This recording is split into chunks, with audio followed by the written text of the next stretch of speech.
Hey, what's up everyone, and welcome to tonight's episode of Resident Roleplay.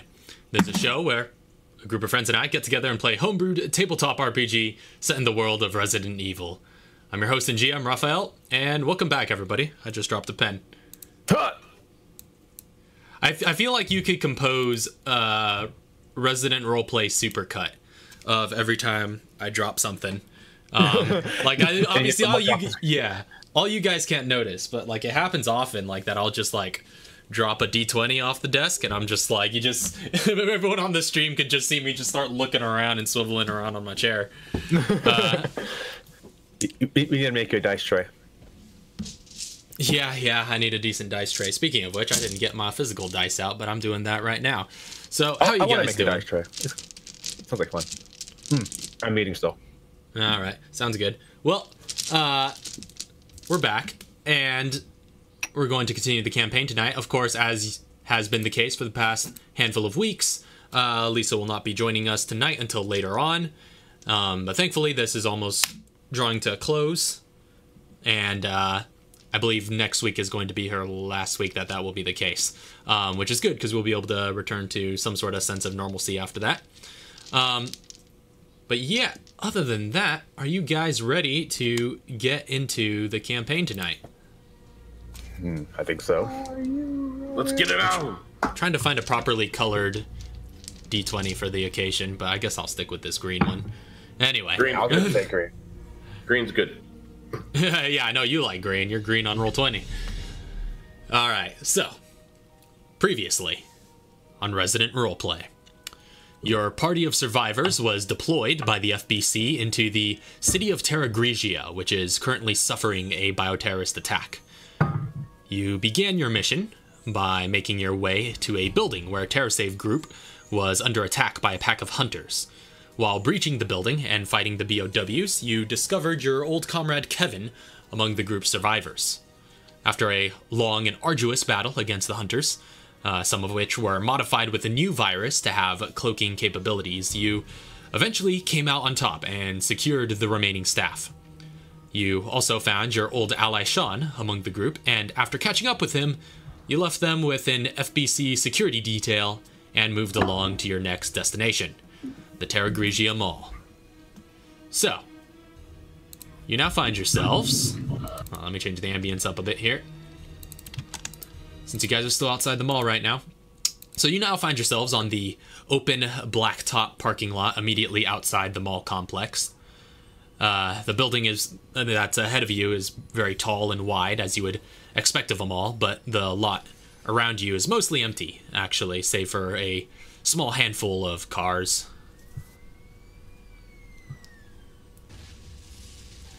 So, what are you guys going to do? Somebody just crashed. There's gunfire over there. Again, looking around, is there any signs of like any disturbances in the area like that we should be looking out for? Anything on the rooftops? Make a perception check. I need to just have a perception check button. Yeah, I know, right? You make all the perception checks. Oh, that's not my character sheet.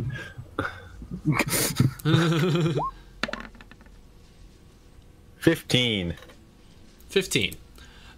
Looking around, cursory glance, nothing seems to be amiss. You hear, distant gunfire and screaming coming from other parts of the city, but nothing in your immediate area. Okay, good. moving forward.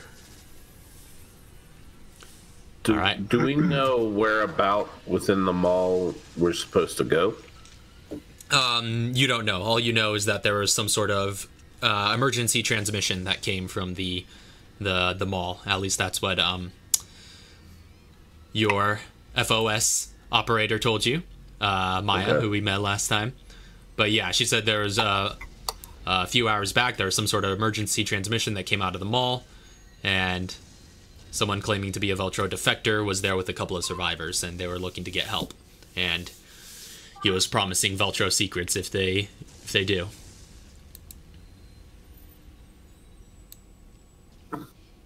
So yeah, I guess we can just proceed forward then. All right. So you guys start heading towards the mall. There's a pair of, glass double doors that enter the mall complex ahead of you.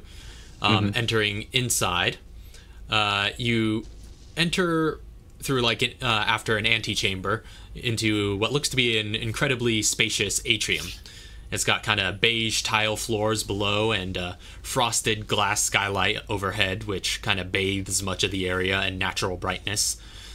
Directly below the skylight, at the center of the atrium, lies a large stone fountain with water sprouting out of it and collecting into a circular basin. And along your left-hand side, you see two storefronts, with the closest one looking to be a clothing store, and the farthest one, some sort of electronic store. And then to the right, immediately to your right, is a pair of doors which look to lead into a movie theater lobby, as well as along that wall, two booths kind of protruding outward. One of them looks to be kind of closed in and looks to be perhaps some sort of security booth. The other one looks like it's selling like souvenir type stuff. I have a very important question, actually. What's playing at the theater? Well, you could go into the theater and see in more detail, but you There'd also be, like, posters and stuff outside, right? well, you'd have to. That would be in the theater lobby. You could see posters kind of off in that direction through the glass doors. You can kind of see that there are some posters in there, but you'd have to get a closer look. Okay. Cool. So I'm just gonna have Katara use Sense Infected. Okay, you right off the bat with Sense Infected. So you focus yourself. Your eyes gloss over red and have a little bit of a glow to them. Within 60 feet, you don't sense anything T-virus or T-Veronica virus. Okay, we're clear. There's nothing within our general vicinity, or I should say within 60 feet of us. How that I big can is tell. how big is the mall? Like, would 60 feet get like halfway through, or like or fully? Yeah, it's quite sizable, even just the atrium that you're in. So that would cover probably about half-ish of the atrium.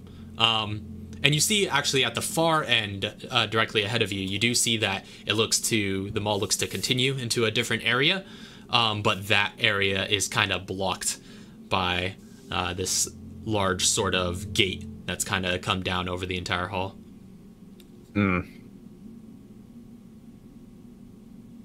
Could I go up to the fountain, make a pose, and have Archaea take a picture? You absolutely can. And I'd like you to see, do that. so And- you walk up to the fountain, and it's still, this place looks to be powered and everything. You see lights in the various stores. The fountain's still running. There's water flowing out of it. So you just go and pose by the fountain, and Archaea just kind of takes a picture of you while you're there. Yeah.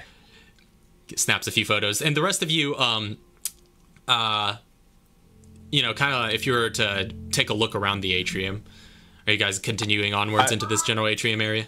Yeah, we have to get in there. You have to go forward more to get to the shop fronts, or is that immediately near us? It's pretty immediately nearby. I mean, at least the clothing store is like right off to your side. Yeah. Because you said there was an electronics store or something. There was one further ahead, yeah, on the same wall. And there's a clothing store. And you guys also see kind of on the other side of the fountain, as you're advancing, taking a look at these things, there are like these couple of odd little like grayish red, almost blood-like puddles in a couple of spots along the floor. Like around the fountain, or heading to the fountain? Behind the fountain, a good distance. They seem to be kind of spread out and sporadic. Well, I'm gonna start heading that way. I'm gonna motion to Chauncey. It's like there's an electronics store. See if there's anything you can do with that. I've seen you tinker and stuff. If you ever need anything. Yeah, we'll go check that out. But you said it was directly just like I don't want to venture out too far into this area alone. Okay. Is there one I can just like look at while the clothing store? Yeah, the clothing store is kind of right before the fountain, closer to you. By the way, Chauncey, make a quick perception check. Okay.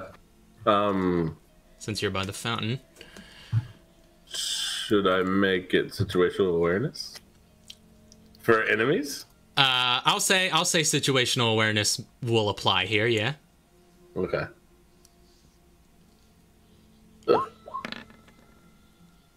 Oh yeah, I'm gonna need that. there it is. Oh yes. All right. That's a pretty hardy 18. So yeah, while you're kind of just like striking poses by the fountain, having fun with Archaea, she's having fun just snapping pictures of you.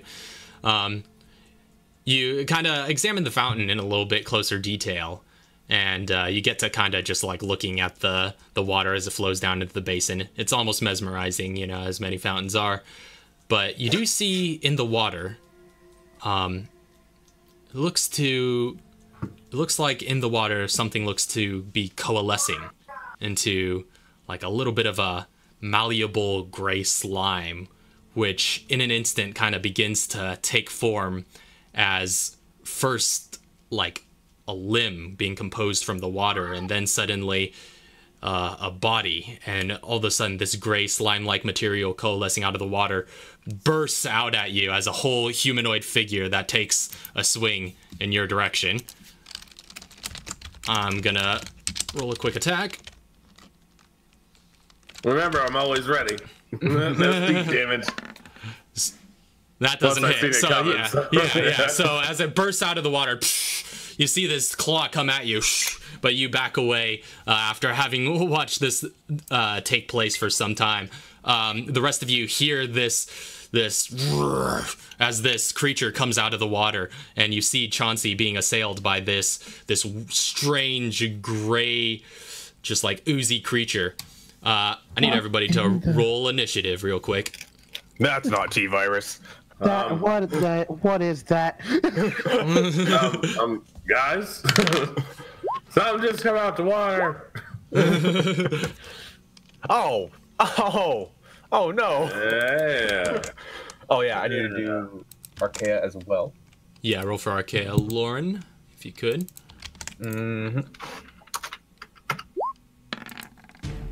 I am gonna specify that I would have had my assault rifle around while I was taking pictures.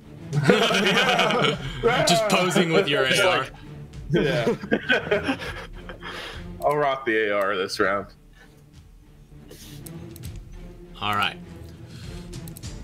So, let me get you guys a quick visual so you can start positioning yourselves as well.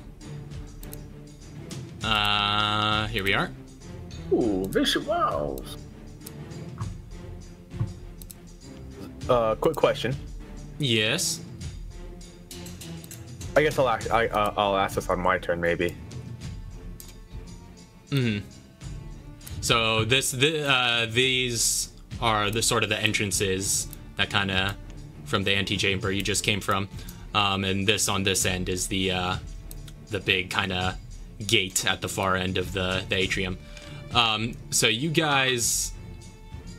Can you put Archaea out there as well? Oh yeah, let me drag her out. There you go. You need your own Archaea in your journal. Yeah. Yeah. All right, so you guys currently see, we'll back Chauncey up a bit to bring out what you're up against right in front of you, and you also see those other puddles of viscous blood-like material begin to kind of coalesce in a similar manner before these humanoid figures kind of rise out from out of them. That's what I was gonna ask. They're puddlers. So, initiative. What are you guys at? Emil has a 2.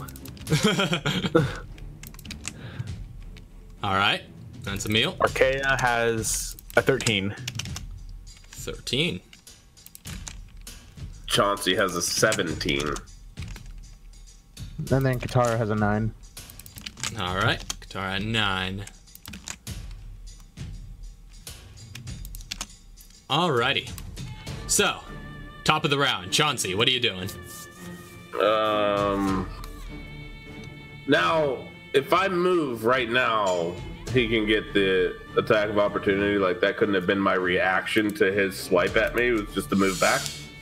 Well, we'll say that your moving back is what brought you back from the space that he's in right now. So this is where you've stepped back into. So you'd have to. Okay. You would have to disengage, yeah, if you don't want to take an opportunity attack. All right, then I'm gonna just shoot this guy down here. All right. So you're shooting at the one here at the bottom. Yeah, this guy right here. Okay. Go ahead and roll your attack.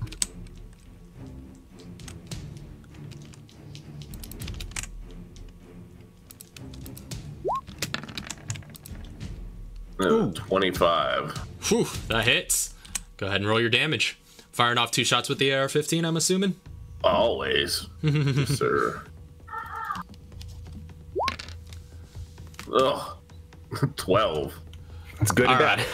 So you pop off a couple of shots at him, just like, and you see the bullets just sort of splatter against him as this kind of gray ooze and mixed with like red human-like blood kind of flies out of him, and his limbs just kind of flop almost like, you know, like ragdoll limbs, but he maintains its form. That didn't seem very effective. As an attack, can I like push this puddle creature in front of me down? Well, you can use the shove action. Yeah. Yeah, that's what I mean. Like, yeah. Okay. I will attempt to shove. Okay, so that will be an athletics check for you, and he has to contest it with an athletics or acrobatics. Yeah, it's going to use athletics. Quick question: we rested at the Yeah, we other should place, right? have. Okay. Yeah, I'm pretty sure you guys did. Yeah. Making sure. 12. Yeah, beat 16, me with unfortunately. Yeah, you try to just, like, get at it and push it back with the stockier weapon, but it is very persistent, and it's kind of leaning into you, and it's kind of oozy formlessness. It just makes it difficult to handle. Alright, I'm gonna go ahead and take some steps away. So, All right, if so he he's plans gonna, on attacking, do it. yeah, he's gonna attempt to swing at you with his claw once again. That's a 15 to hit. All right, so it just swings, but its large lumbering arm comes down a second too late. So you've gotten over there. That's Chauncey's turn. Next up is going to be Archaea. Archaea is going to move up. I almost dragged both of us. She's going to move up towards here. Okay. And she is going to let's see, what's the discourage is 60 feet, so she's going to discourage that one. All right. How'd she discourage it?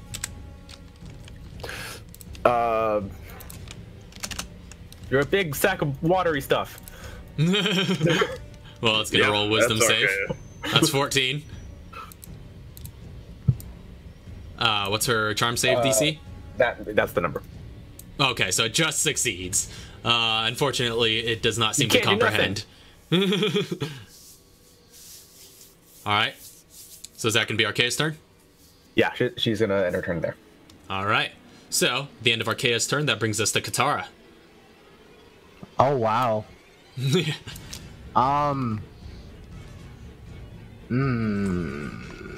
gonna hold an action in the event that one of them happens to get close enough for her flame spray. She's gonna hit it with flame spray.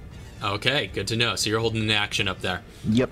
So is that gonna be all you're gonna do? You're gonna stay your position? Yep, she's staying in her position. All right. So after Katara, next up, the Ooze are going to take their turn. The ones up front are gonna go ahead and start moving.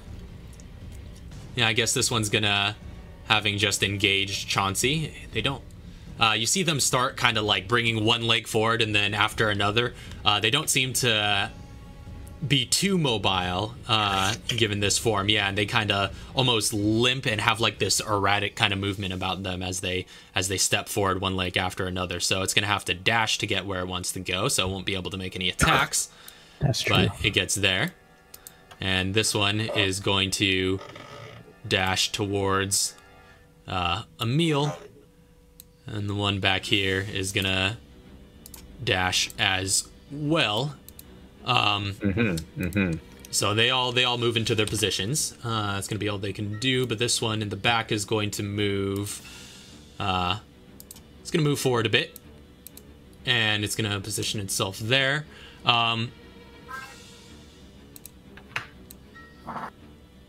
Yeah, so it's gonna go ahead. You see this one looks a little bit different than the others. It's got like this kind of large arm that is kind of sectioned into two different kind of flat plates, and it pulls this arm up in front of it before you see this burst of pressurized air launch this projectile, this organic projectile out of the front, and it's gonna make a shot at Emil. Yeah. That's 20 to hit. Yeah, that hits. All right, you take 13 points of piercing damage as it impacts against you and almost like shatters into a couple of different pieces as it does. But that's going to be its turn. So, Oh, that hurt. after that, Emil, it's your turn. Stab at this guy All right. with the bayonet.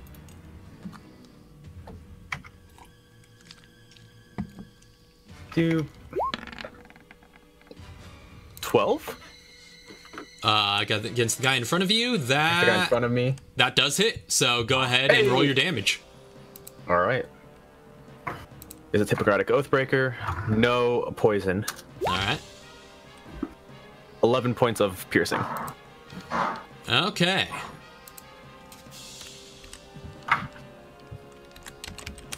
So, you said that was 11 points of piercing? 11 points of piercing. All right. There we go. So you stab into it with your bayonet and just like pull out a bunch of gray and red slime as it sort of bleeds a little after your attack. So, is that Emil's turn? Yeah, I'm gonna stay exactly where I'm at. All right, staying put. Back up to the top of the round. We're back to Chauncey. So, it didn't look like it took damage when I shot it? No, it took damage. It just reacted to it in a way that was peculiar. You're not used to seeing creatures of this type. They're kind of like watery based. But yeah, it looked like it took the normal amount of damage from that attack. Okay, see, that's where I was like, oh no, that's why I didn't shoot last time. But we're gonna go ahead and send down. Was it this guy that I was shooting at prior? No, it's the guy that's on you right now. Yeah, this I guy. think this guy. This guy was the one you were shooting at, the one that was Yeah. kind The of lighter gray. colored one. Because this Yeah, one 'cause went up from there.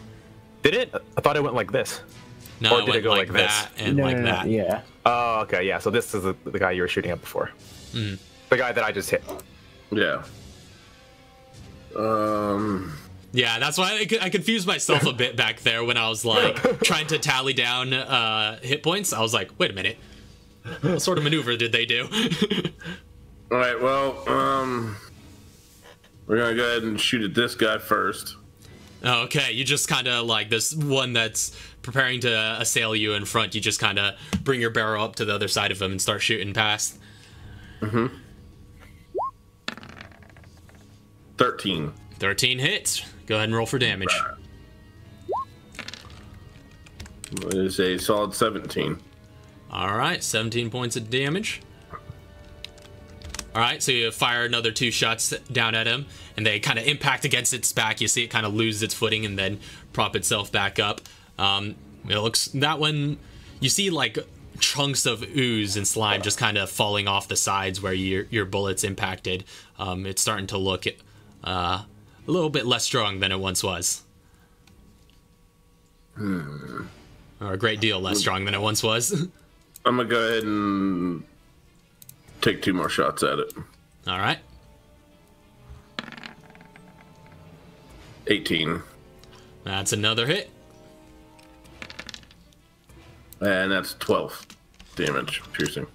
All right. So you fire a couple of shots, and Emil, and immediately in front of you, you see like the upper torso of this thing just like splatter out the other side as an exit wound, and its chest kind of collapses in on itself, and it falls to its knees, then to the ground, and then gets reduced back into a puddle.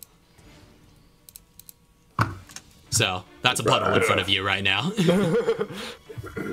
Did you pull out one of those puddles you had before and replace it? yeah, I could.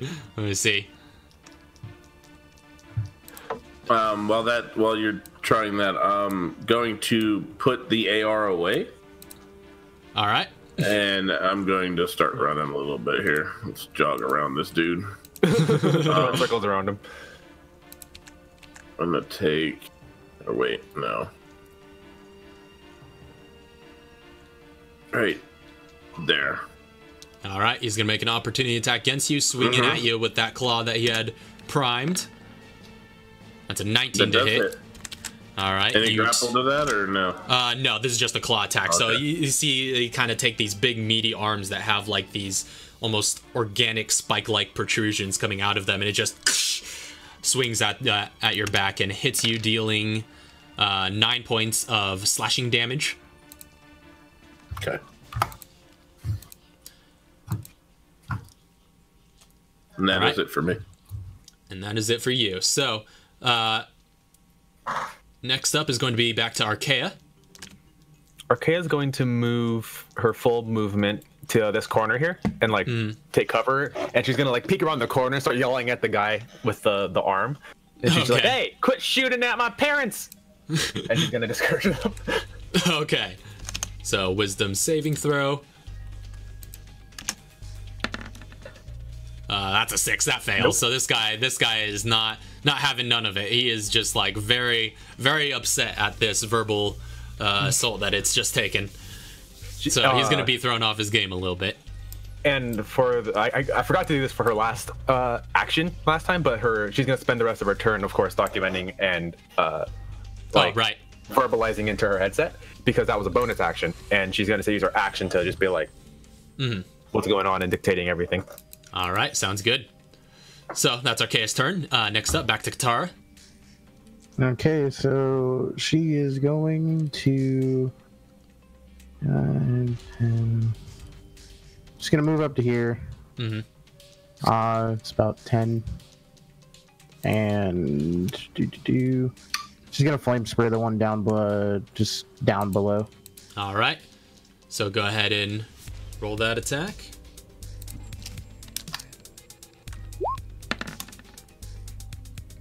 Oh, the tilting was real. 20. Boiled. All right, go ahead and roll crit damage, double all the dice. All right, that is. I gotta copy this and send it over because I have the regular one written down. So let me just boop and. Oh. Yep, 21 flame. All right.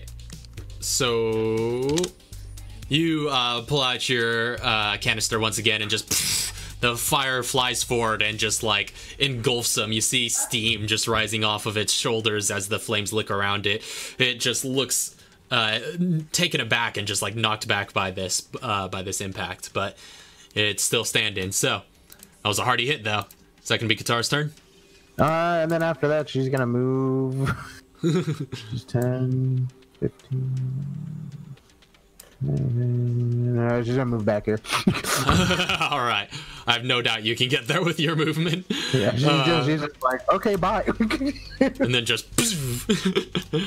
And now she's back there, and that's the end of her turn. All right. Next up, the Ooze are going to mobilize once again. This one is going to step up to Chauncey. This one is going to step up to. It's going to step up here by Emil, but on its way. So, 2 of them are going to make claw attacks against Chauncey, or against Chauncey and Emil, rather. So this one's against Chauncey. That's a 13 to hit, which misses, I do believe. Yeah, it does not. Yeah. Yeah. And against Emil, that's 23. So you take... There's a claw attack. Oh, yikes. 19 points of slashing that damage. Is max damage. Yeah, That's a yikes from me, bro. That's...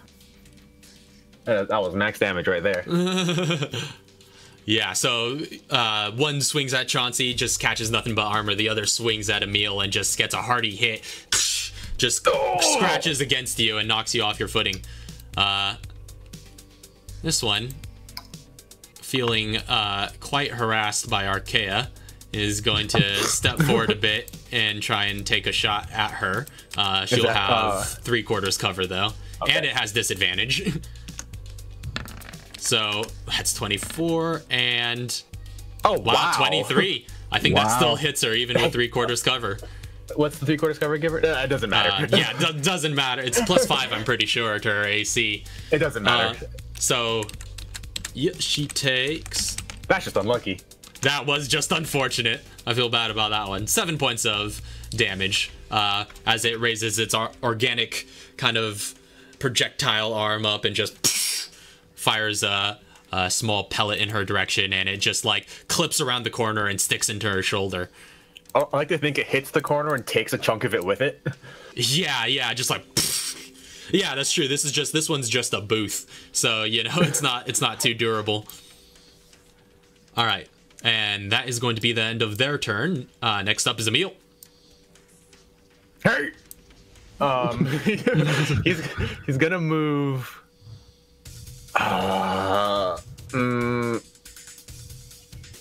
He's gonna heal himself. All right. With treat wounds, tier. How much stuff do I have? Oh, I've got enough. Tier 2. Tier 2 treat wounds. Let me just get this. Okay.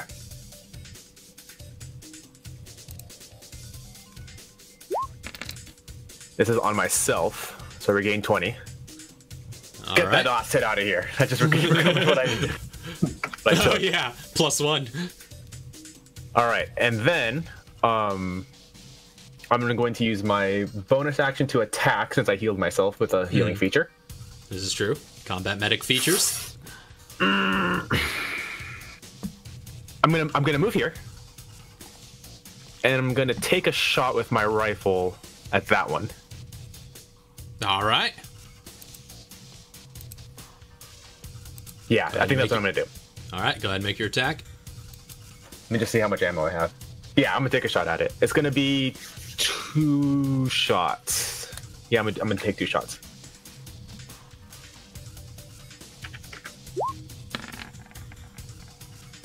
Oh, come on. Unfortunately, doesn't hit as you bring your rifle up and just fire 2 shots down range. Just like the distance is too much, and there's the splashing of the water by the fountain nearby, and it just like evades out of the way. And this is just bugging me. Yeah. Doesn't help that he's right next to you. In normal 5th edition rules, you would have disadvantage on that attack, but this homebrew works a little differently. I'm gonna stay right here.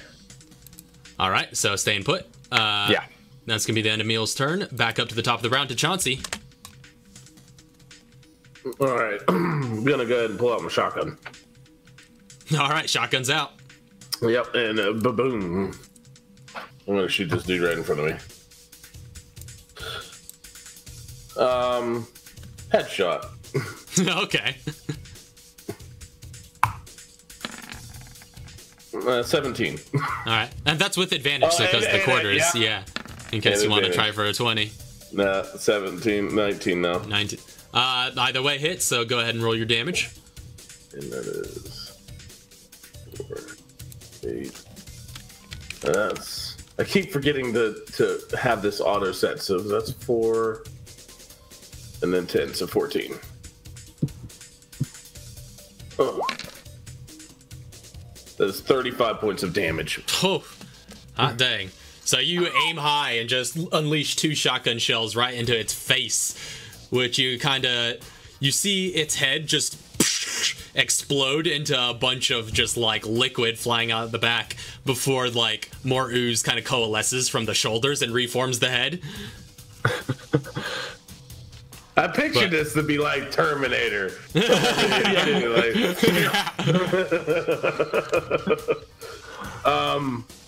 Basically. How hurt does it look now? It looks like it drained quite a bit from the rest of its body to bring its head back. Yeah, it looks quite devastated. It is not doing so hot. I'm gonna go ahead and hit it with my shotgun as an improvised weapon. Okay, just making a melee attack against it. Yeah, I'm just gonna smack it like a bat. Smack it like I'm swinging a bat. Those 6. This is a 20. Yeah, hits. Okay. Go ahead and roll your damage. 9 max damage. Yeah, max damage. All right, 9 points of damage. That's okay. Yeah. So you just like whack it with the stock of your shotgun, and it just gets knocked back a fair bit. It looks to be on its last legs, and you see it kind of staggering more so than usual, but it is still holding on. So is that going to be the end of Chauncey's turn? No. We're going to run up to here. All right. He's going to make a quick claw attack against you after getting destroyed by you that last round. Still doesn't hit. It just like swings leaning forward and just kind of stumbles a little bit as you get away. So that's Chauncey's turn. Next brings us to Arkea. Still here. She's going to discourage.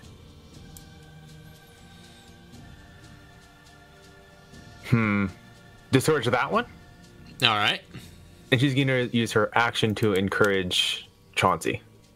I think encouragement is a bonus action as well. So you can do one or the other, yeah. Let me see. I'd save the encouragement, to be honest. Don't use. Yeah, they're both bonus actions. You're right. So yeah, discourage the one that's by Emil. All right.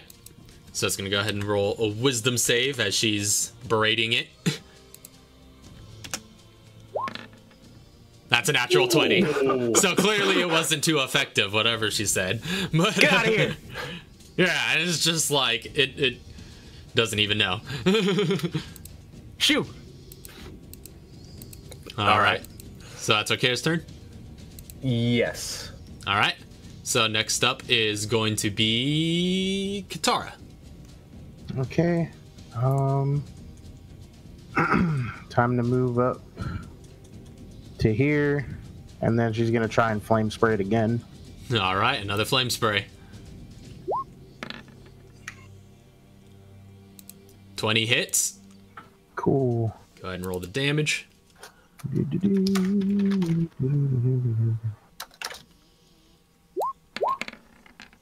Ooh, I got a little echo on that one. And then that is a 16 flame. All right, 16 points of flame. All right, so you again engulf this thing with a bunch of flame from your canister, and just as it lights up, it staggers again. This one's looking pretty rough, but it's still standing. And then pretty much after that, she's just gonna go back to here. All right, back into your corner. Yep, so that's going to be Katara's turn. Next up, the ooze are going to mobilize. This one is going to start... Yeah,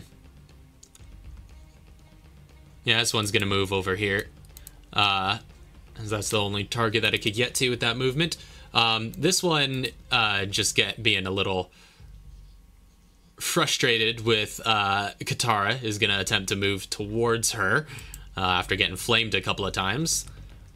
Unfortunately, it has to dash in order to get that far, so it cannot make an attack against you, but you see it just start moving hurriedly towards you with what movement it has. Does that get an attack of opportunity? As an attack of opportunity, can I attempt to grapple it?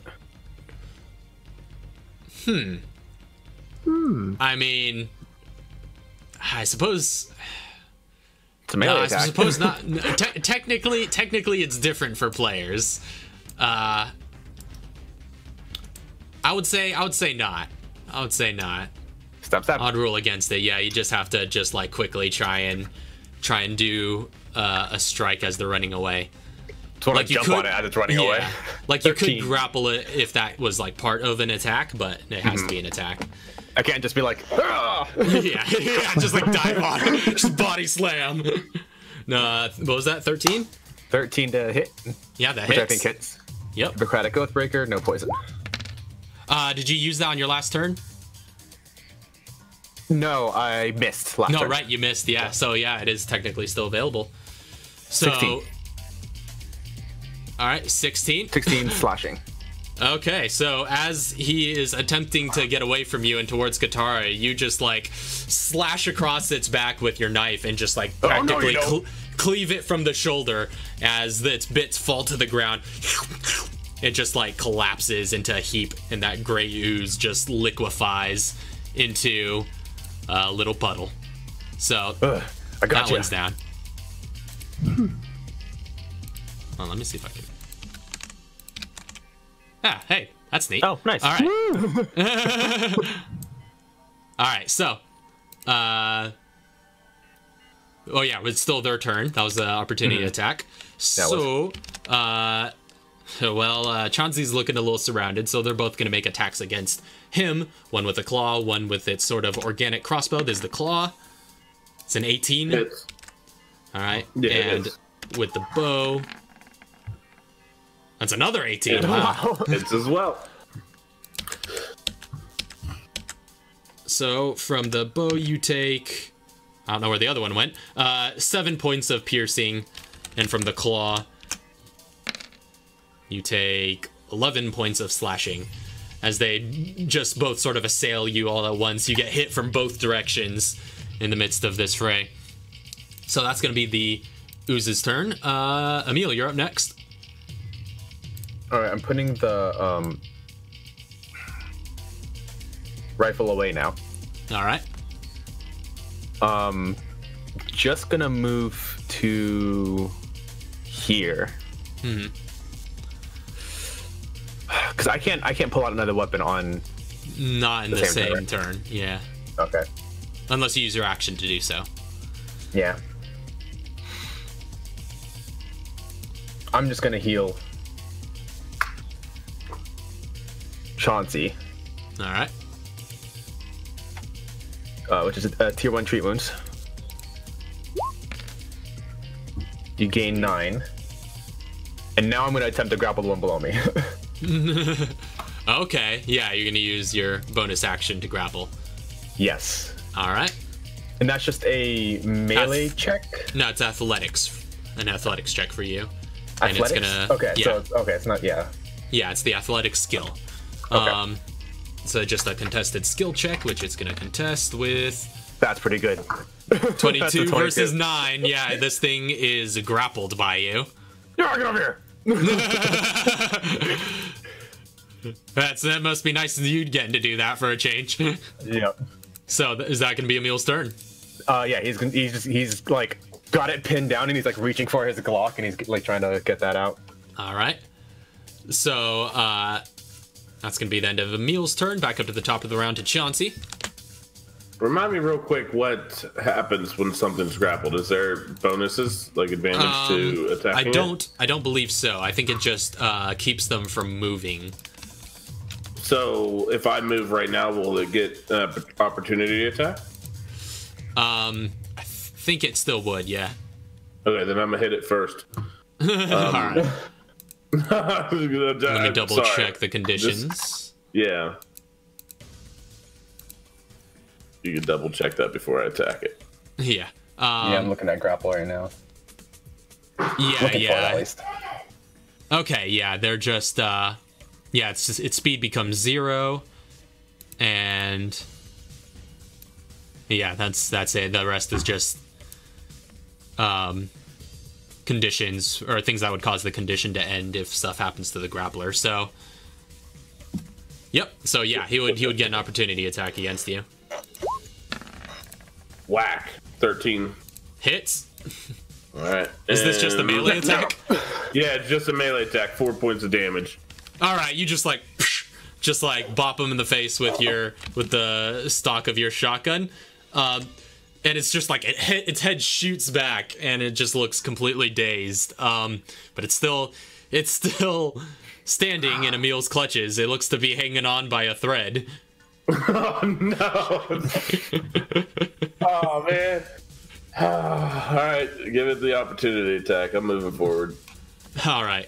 Yeah, this is a new round, so it does still have its reaction back. Okay, no, it doesn't hit. So just like it swings at you, but Emil just like sees it and just kind of rear Nelsons it. Yeah. And I still have my shotgun out, so I'm gonna go ahead and rain that damage on this dude in front of me. That's all right. That would be my 2 shots and headshot. All right. 16 hits. Advantage? Oh yeah, advantage too. 16. Yep. Hits. Oh boy, here comes the headshot. Crap, 33. That's not so bad. I know, but it was worse than the last one that didn't kill That's true, that's true. Yeah, and this guy hadn't been touched yet, so you aim high again, fire off 2 shots in like manner. This thing has a bit of a smaller head than the other ones, and it's a little bit like wider, but nonetheless, you just like point your barrel right for that one eye that you now see is in the center of its head and let loose. And in similar manner to the other one, its head just splatters and then reforms. Okay, I will put the shotgun away and end my turn. Okay. All right, yeah, that's going to be the end of Chauncey's turn. Next up is Arkea.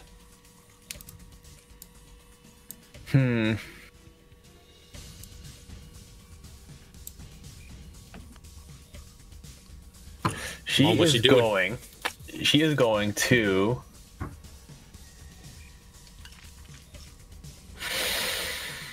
Yeah, okay. She's going to pull out her stun gun. Uh-huh. And she's gonna go like, ah, and start. All right, go ahead and roll a melee attack for her. Okay, so that's 4. That was a weird roll. That was a very weird roll. It's a 16. 16 hits, and don't even bother rolling for damage, because she walks up to it with this stun gun, and she's just like, bzzz, and you see her coming at it with the stun gun, and you just like let go immediately, and she just like sticks it in and gives it a good shock, and you see these kind of electric bolts kind of climbing all up and down its body and traveling through its kind of liquidy form. It seems to do a great deal more damage than what you guys have been doing, and just instantly just fries it, and it collapses back into a puddle instantly. So you're back up there. Oh. Did it have one or 2 hit points? Okay, he's like, whoa, that was really cool. I've never seen that before. All right, bye. And then she takes the rest of her movement to get back to where she was. Use your bonus action to start yelling obscenities at this guy. Oh, do another discouragement. You big water balloon. I take it that's another discouragement. That's 6. It is. Which fails. It is a giant water balloon. It is a giant water balloon. Sad. Sad. All right. So, that's going to be the end of Arkea's turn. Next up is Katara. I mean, she's just kind of in a defensive mode, so if in the event something were to come up to her, that she's just gonna flame spray it. So she's gonna make sure to just keep her guarded. Yeah, so you're just in the corner, just with your canister, like, yeah, just watching out. All right. So next up, this little last standing ooze is gonna attempt to fight Chauncey. It's gonna go ahead and come at you with its claw. It's gonna take this big sort of meaty arm and just kind of swing it at you. It looks a little bit lumbering and it doesn't seem to be as good with it, the physical fighting as the others, and plus it has disadvantage. So Yeah. Water balloon. That's a 5, doesn't hit. So that discouragement saved you there, and it just like swings at you, and you just shoulder it with the big clump of shoulder armor you have, and that didn't seem to go over too well on its end. It's gonna go ahead and attempt to retreat to where it's more comfortable, but you do get an opportunity attack against it. I will take that.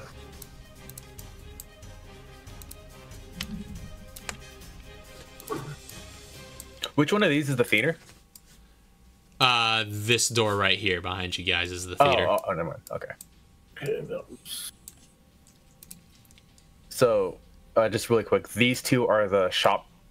Yes. Like the clothing and then like the electronics. Yeah, this is the clothing store. This is electronics. Oh, okay. Okay. Yeah. So, was that your opportunity attack? Yeah, I have to use fist because I have no weapon out. Oh yeah. That hits. Yeah. So if it's a fist, yeah, it's just a D4. 6 points of Chauncey damage.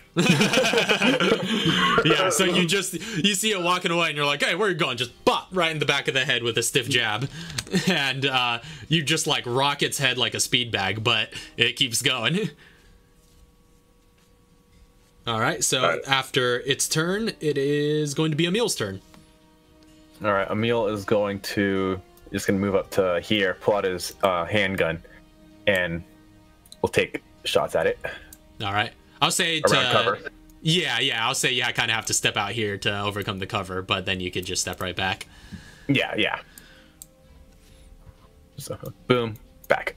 Yeah. So this is with the Glock. Much. Okay. No, I don't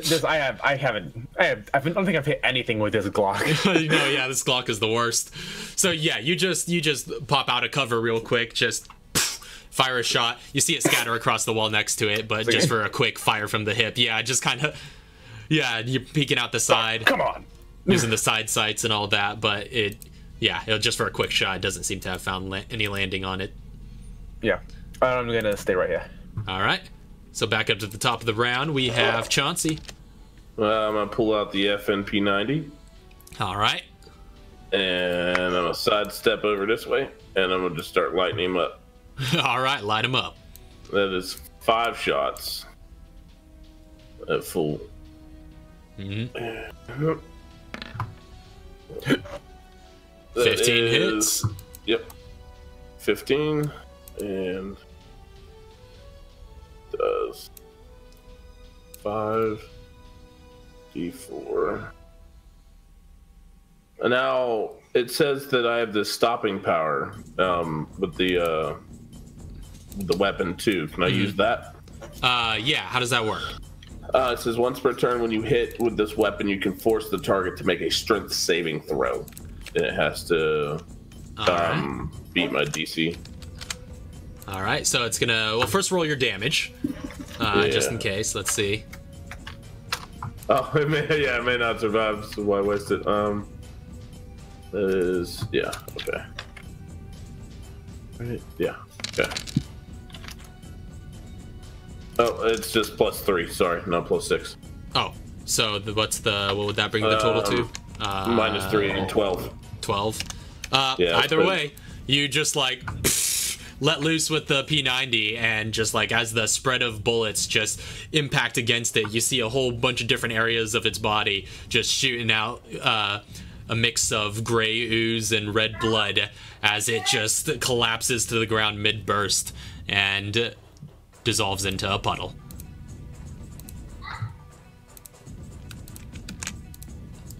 And Okay, good. that seems to be the last of them. All right, now where's that electronics store? I'm sure everybody else is gonna be busy. All right. Well, the puddles came to me. I was gonna go after those, but let's do the full thing. The heck is this? So the one thing that I would say is, considering that we checked out those hunters from last time, right? Mm-hmm. Is this so? Because she couldn't see this, could it be deduced that this is the virus that she just doesn't, like, this is the virus that they don't recognize? Well, you do recognize that this is a virus you don't recognize. I'll say if you wanna get into better detail, you could start doing experiments here. But yes, all right, that would require I'll say make a science check. If you want to give her advantage. Oh, okay, you're assisting. Yeah, we're doing our thing. Yeah, doing your thing. You guys have this procedure down. So that's okay, 17. 17 on science, not bad. So you start examining this puddle, and there's not much left of the form of the creature that you saw while you're fighting it. There are little chunks here and there, but overall it's quite liquefied, which is a property you are just that is completely unheard of in your bioweapons research.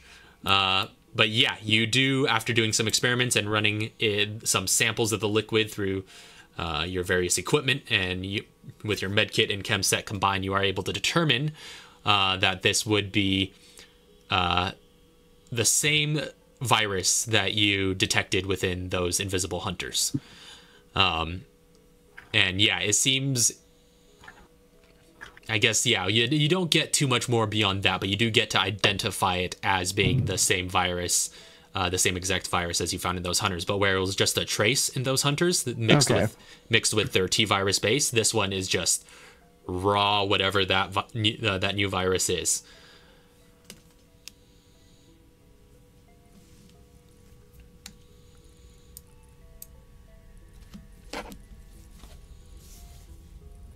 Hello? Yeah, my internet just died for a moment. Oh. Everything on Discord went silent. I don't know what happened. Yeah, I noticed that as well. Okay, was that not me? Was that not just me then? I don't know. Discord. Might have been, because I did come back and I did just see I had low bars, but now it's normal again. Okay. Nonetheless, did you heard what I just I described? did. Yeah. It's determined that it's the same virus from the hunters, but we don't know what the virus is. Of course, Emile's going to take a sample as well. Yes. Okay. So collecting some samples into your kit. Sample. Chauncey, what you've stepped into looks to be a clothing store of some sort, like an almost department store kind of thing. Anything good on the shelves? Make an investigation check. Will do. What's up, man? I mean, I've been watching some Madhouse play, and you can find some random stuff in random places. Yeah. I thought maybe you can find a shotgun shell in someone's pocket. Not with that roll, Nope. Hey, you start looking around. You don't find too much that's of interest. Just a bunch of cool, summer clothes, and you do find a pretty sturdy-looking jacket that looks like it could be used as light armor. Bah. That's for the weak. You do kind of see, if you're taking a look around the whole department, you do kind of notice that there's a changing area back here and stuff. I'll check that out. All right, so head into those doors. These two seem to be empty. I'm gonna bust into one of these doors with a shotgun is ready. All right. So you bust into that door and just bam! You do see what looks to be the body of a man. Doesn't seem to be among the living anymore, but he is clutching something tightly in one of his hands. I gotta poke his head with the bayonet piece of my shotgun. Okay, so you just kind of poke his head, no reaction. Okay, then I'll grab what's in his hand. All right, you unfurl his hand, and you do see he looks to be clutching onto a green herb that apparently he didn't get to apply quite fast enough. Oh, rip. I will put that in my inventory. All right. And also, there's nothing else in the other one. Oh, okay.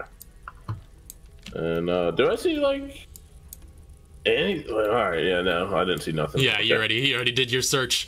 Okay, check the electronics. This is the electronics one. Yep, this is the electronic store. Okay. You enter into here, and it does seem to be quite a bit more to explore. There's a lot of shelves that look to have various pieces of modern technology and, you know, lots of cables and little gadgets and gizmos that you could look into. So I'm gonna go ahead and roll investigation. See what All right. Hey, I might have found 19.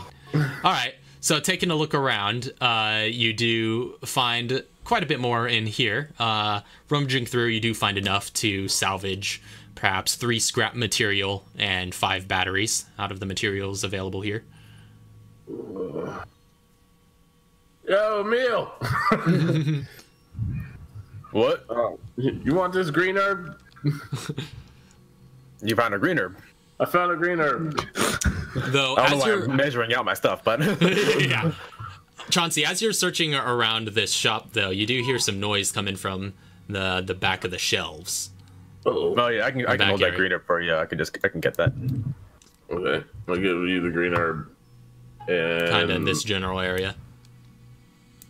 I'm gonna grab the scrap material and then I'm gonna head toward that area where I hear the noise. All right.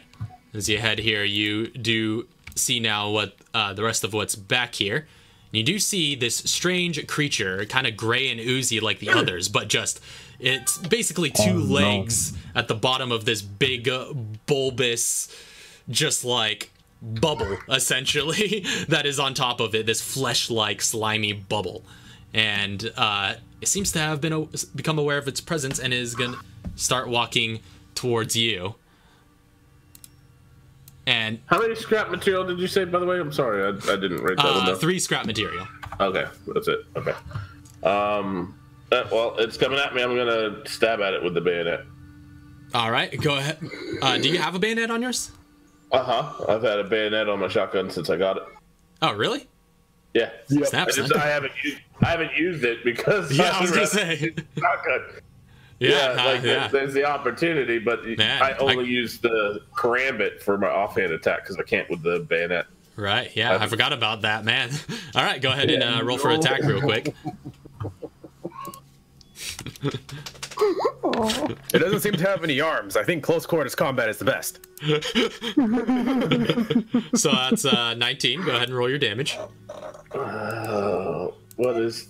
it should be a D8 with the bayonet, right? Yeah, 1D8.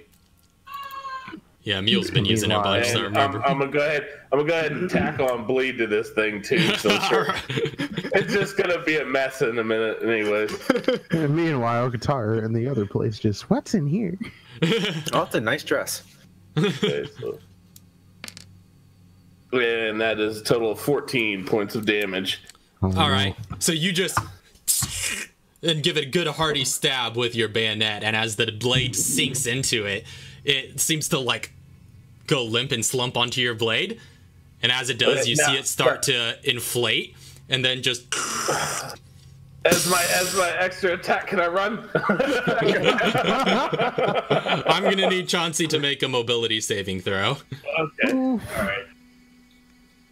Also, this will be my last time reminding you, in case you've forgotten of your advantage with that. Mm-hmm.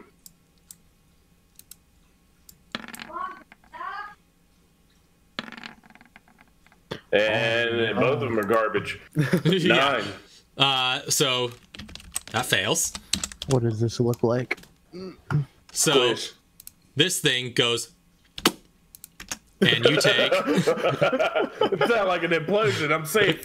You take 15 points of explosive damage. Rip my body. Emil, you kind of see over the shelves just this splatter of just like red blood and flesh just fly up into the ceiling above the shelves as Chauncey just goes flying over here. Emil's gonna have to like slowly just like Don't worry, I killed it. I killed it good. Yeah, you did. What did you kill? I don't know. It didn't have any arms. And it didn't have a real head. Just like big, swollen, massive legs. I poked it and it went poof. Yeah, good to know. And Chauncey, by the way, is just caked in red right now. I picture like the gray and blood everywhere, just like. I like to think when it was like he's like, Emil, I killed it. He takes his helmet off and it's just clean.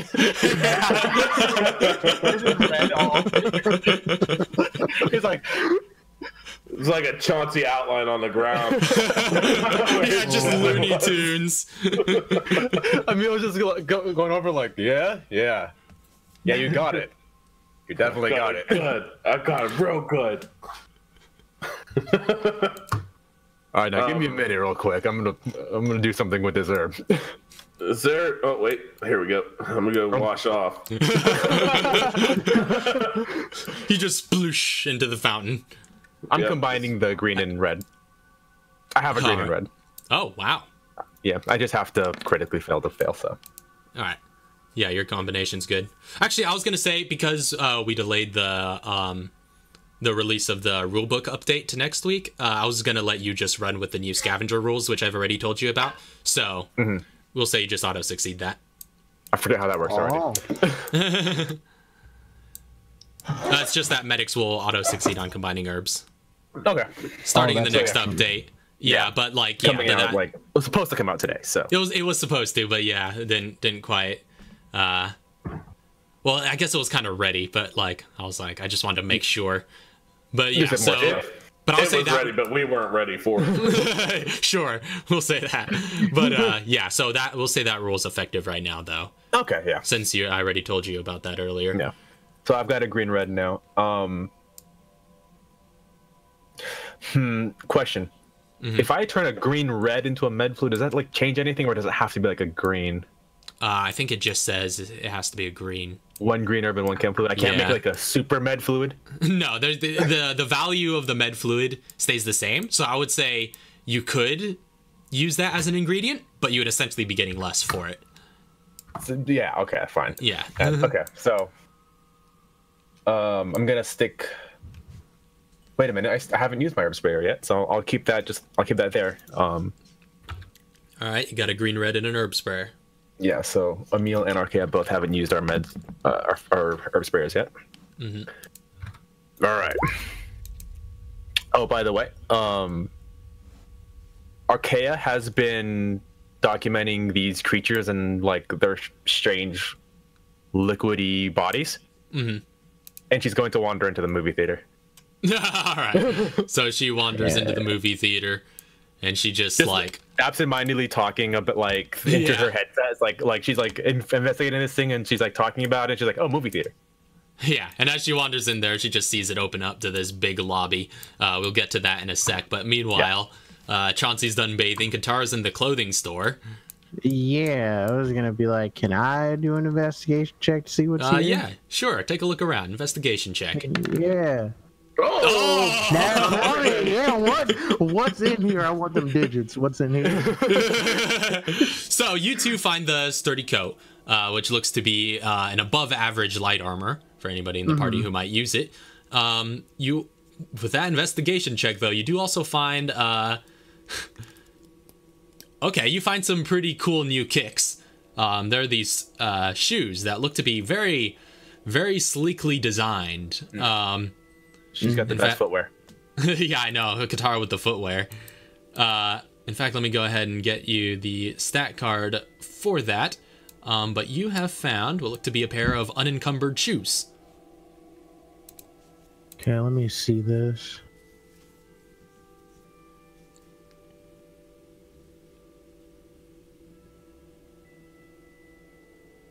Oh.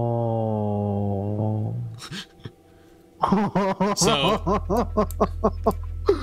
meanwhile, and that's what I wanted to find. I couldn't find nothing. It's okay. You might be able to fit her shoe size, and you might get her old ones. I found pain when I look for stuff.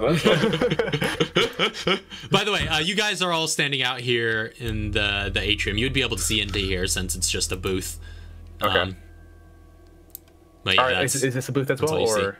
That is. What's going on with this? Yeah, that is similarly a booth, but you can't see inside of it. It's all closed off from the outside. Gotta try the door. Yeah, you try. Well, first of all, let's get you freaking. I'm just stepping in the puddles. Yeah, you're stepping in the puddles. Yeah, you tried the door. It doesn't seem to open. It seems to be locked. But yeah, judging by the way it looks and some of the labeling around the door, it does look to be like a security booth type of thing. And you said you were calling in Maya as well, right? Yeah. So yeah, you called into Maya. You let her know about the creatures. Yeah, I asked her if she has any intel on these creatures. Okay. And if not, then I fill her in with what we've discovered so far. Okay, so yeah, so you call her up, you get her back on the horn, and she's just like, okay, yeah, what do you got, Chauncey?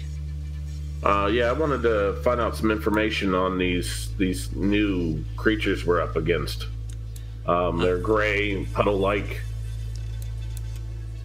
Well, it doesn't sound like there's too much on the record matching that description, but there was a new virus that was being distributed as part of this bioterrorist attack. You've probably seen on the news the footage of the UAVs flying over the city and just airdropping just like liquid virus over the town. Yeah, that's possibly where these guys came from. Well, they move a little bit slower. They still hit pretty hard, and some of them explode. Just to fill you in, if you can put that out to everybody that the ones with no arms go boom, that would probably be helpful. All right, very well. We'll make sure that information gets out to the rest of the FBC operators. All right. Okay. So, anything else you guys need help with? Kind of have a locked door in front of me. Are you able to do anything with that? Where are you guys located in the building right now? I have the blueprints open, so I have a pretty good idea of the layout. The atrium of the entrance to the mall. Okay, so you're in the main atrium. Well, so there's a couple of stores. I see a souvenir booth and a security booth. Yeah, the security booth has a locked door. Yeah, unfortunately that one's deadbolted, so you're gonna need a key to get through that. But if you can get inside, there should be controls for lifting that gate that on the other side of it. Okay. That gate will take you through to the food court. Alrighty. Anything else on this in this area we should be concerned with? Blueprint wise, like, is there any other stores nearby that we should go check? The only thing that you have access to right now would be the movie theater. There's a theater just due north of you. In fact, if you could find the manager's office in there, you might have keys that could access the security booth. Okay. I'll go ahead and do that then. I'll get back with you. Very well. Over and out. So, you start moving along? Okay, has already just been like all over this place. Yeah, during this time. She's looking all over the theater, I trust. Mm-hmm. Does she need to make a check? We'll get to her in a sec, but what are you guys doing down here in the atrium before we move on to the others in the theater? No, I'm with Chauncey. Okay, so you're moving with Chauncey. Yeah. Try to get into the that building or that booth. It was locked, and now we're moving up to the. I'm moving up to the theater to try to find the manager's office. All right. I just want to see what's in here. Okay, I'm so letting you see what's in there. So you take a look around the souvenir booth. It looks to have like a whole bunch of knickknacks, and cute little things that you could get to remember the city of Terragrigia. As you may imagine, this completely solar-powered floating Aquapolis is quite the tourist attraction, at least it was intended to be before all this happened. So, yeah, you find all sorts of things like that, t-shirts, plushies, little models of local landmarks, little keychain figurines, other memorabilia like that. Not too much of it seems to be interesting or useful, except for there's one little figure that seems to catch your attention. It's this almost like it's made of this straw-looking doll with little red boxing gloves on the end of the hands. Excuse me. Really? You find... Yeah, I'm gonna... You found a boxer effigy. Really? I don't know what. Really? I wasn't expecting this for like another 4 years. Or I guess another 10 years, actually. No, yeah, Joe Baker's more than a decade out. But you know what? Katara found the boxer effigy first.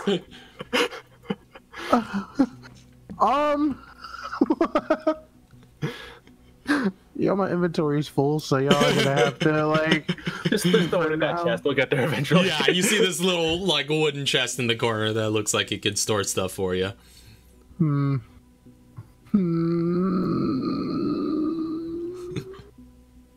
Oh man, that's a good item. Both of them are good. Oh man, y'all go ahead and do what you need to do. I'm gonna be in here. All right. So while Katara's collecting herself, meanwhile, in the movie theater. So you guys, Arkea has seen this for some time, but as you guys catch up to her, you see what looks to be a wide open lobby with kind of posters for current and forthcoming films kind of plastered intermittently across the walls. And along the left-hand side of the room, you do see the concession stand behind which there are lots of machines for popping popcorn and soft drink dispensers and all manners of snacks just hidden behind glass.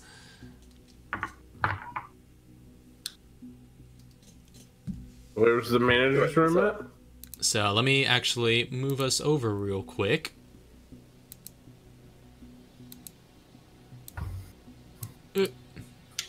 Oh, what is this? Oh. So, yeah, you guys are kind of down here. That's Okay. This is the upper half of that same lobby. You have to give me okay again. Can you like put her on in my journal? Yeah, I'll put her in your journal. Oh, that's not Arkea, that's Allie. What? Ah, What are Allie. you doing here? Emil. So drunk, I told you where to go. How'd you end up here? Yeah. I told you to go to Pittsburgh and you ended up here? Way off. Sarkea's wandering around looking at everything. She's pretty much been here like while everyone else was searching through the other places.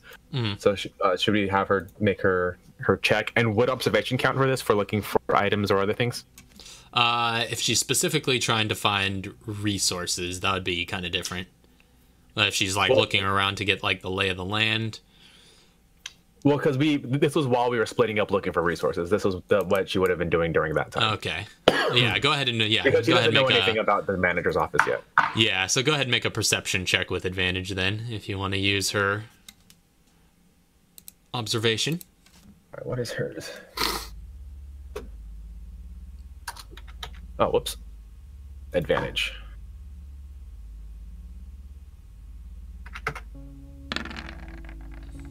14? Okay, so in terms of resources, pretty much the most valuable resources around here. Yeah, she hops the counter. Look to be just like the mass storage of snacks and food items. There is a kind of front register, you know, at the base of the concession stands, but that's about it. So she's got like arms full of like potato chips and nuts.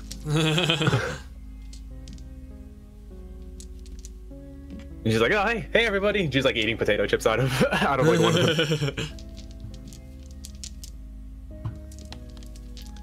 Yep, but there do look to be two doors along the wall, and then this area up here looks to where it transitions into carpet. Looks to be in the direction of the theaters, and there's like a sort of stand at the front where the ticketer would check tickets. All right, Chauncey, look for the manager's office. I'm gonna look for survivors here. All right, good. Actually, Archaic, can you come with me? Yeah, sure. Yeah. Good. And then she just tosses a bag of just like roast honey nuts or something, and he's just munching on those while we're walking through, looking at all the posters. Oh yeah, so yeah, looking around at the posters, you do see a lot of promotion for, like I said, current and forthcoming films. You do see some. Let's see. You do see Man on Fire is one of the heavy ones that's up there right now. Van Helsing is actually just a little bit out. The Hugh Jackman one? Yeah, Hugh Jackman's Van Helsing. You also see the epic Troy is around this period, as well as Shrek 2, The Day After Tomorrow, and those look to be the main posters that are currently being headlined at this theater. What year is it? 2004? Yeah, it's 2004. The summer of 2004. 2004 was a good year. 2004 was a good year. So, Chauncey, I see you waltzed over into that door. So, as you're looking around in there, you enter into what looks to be an office of some sort. You get the sense that this is likely the manager's office. The door was already slightly ajar when you're approaching. And so as you kind of just like give it a push and just creak it open, you do see on the inside what looks to be gray tile floors beneath a large wooden desk, and there are a few kind of metal drawers in the corners. But what catches your attention the most is this pool of blood in the corner, and there looks to be a trail kind of leaving the room, and then kind of leaving the room, and then kind of going off in this direction. Can I search the drawers real fast? All right. Yeah, you rifle through the drawers in the desk. Make an investigation check real quick. Unfortunately, you don't really find anything of use. It all seems to be paperwork, and other managerial items related to the running of the theater. All right, I'm heading back this way, following the blood trail, and telling everybody as I'm coming up this way, like, oh, didn't you guys see this blood? Where is the blood trail? So the blood trail, it kind of came out of the... Oop, that's the wrong tool. Came out of the manager's office from here, and then goes over here, and then it goes on to... It becomes a lot more obscure when it gets onto the carpet. So it might require some tracking to follow it any further. Oh yeah, there is a blood trail. Let's see where it leads us. Is it like just on this end? Well, yeah, it goes onto this end, and then, like I said, it gets quite obscure when it gets on the carpet. If you want to try and track it, I'll say make either perception or survival check, either or, your choice. All right, I'm gonna make a perception check. It's actually the same, so I'll nice. At the same time. Nice. Yeah, I'll say since you're kind of showing him, you pointed it out to him, you're kind of showing him where to start looking. I'll say, yeah, that counts as an assistance. Give Emil advantage. Meanwhile, perception and survival are the same. Okay. Meanwhile, is Katara doing anything?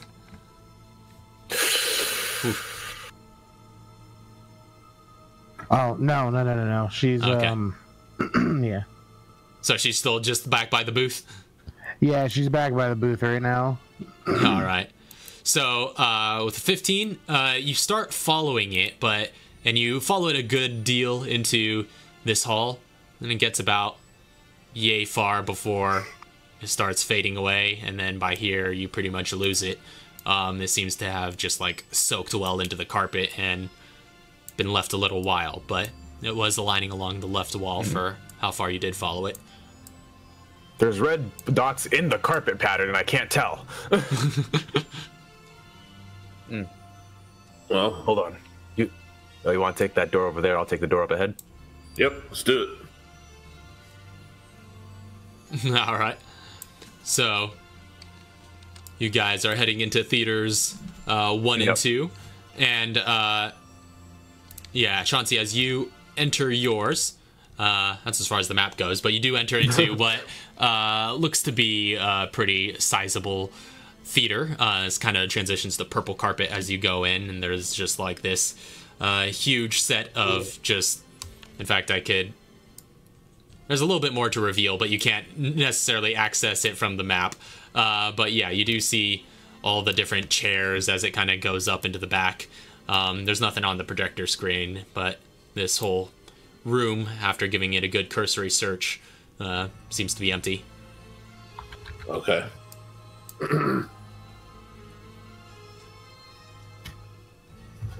So nothing else here. I'm gonna head up. And is 1 as well. All right.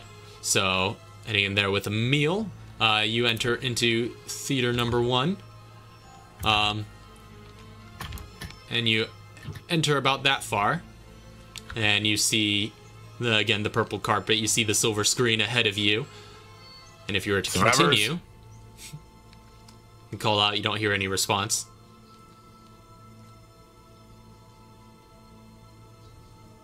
So once you get around that corner, you kind of take a peek out. You see the rest of the theater, and you do see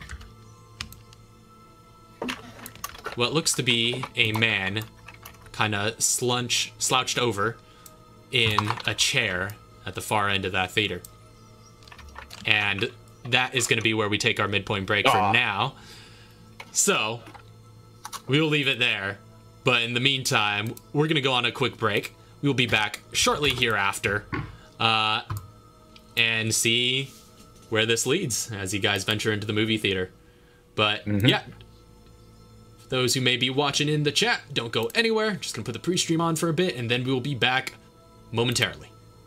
Probably, all right. Yeah, there's no light on. That's what the problem is. Just the background, maybe there's a light on. No, there's no lights on. That's how bright my monitors are. Yeah, I know. I love how your whole lighting setup is just your monitors just on your face. It's too much. Like, I was thinking about buying diffusers, and the worst thing is that my monitors are set on the lowest brightness that I can put them on. So they're that bright. They gave you like mega LED. Like that's I probably not good for you. I sleep with like these 3 rectangles in view. And I blink and I see 3 rectangles. You just see it through your eyelids. Yeah, burned into your retinas. All right. Well, with that, let's try to get back into things here. All right. So, getting back into the role play. Looks like Lisa's 4 minutes out. Last we left off, you guys were perusing the movie theater, and Emil found a figure hunched over in a chair in theater number 1.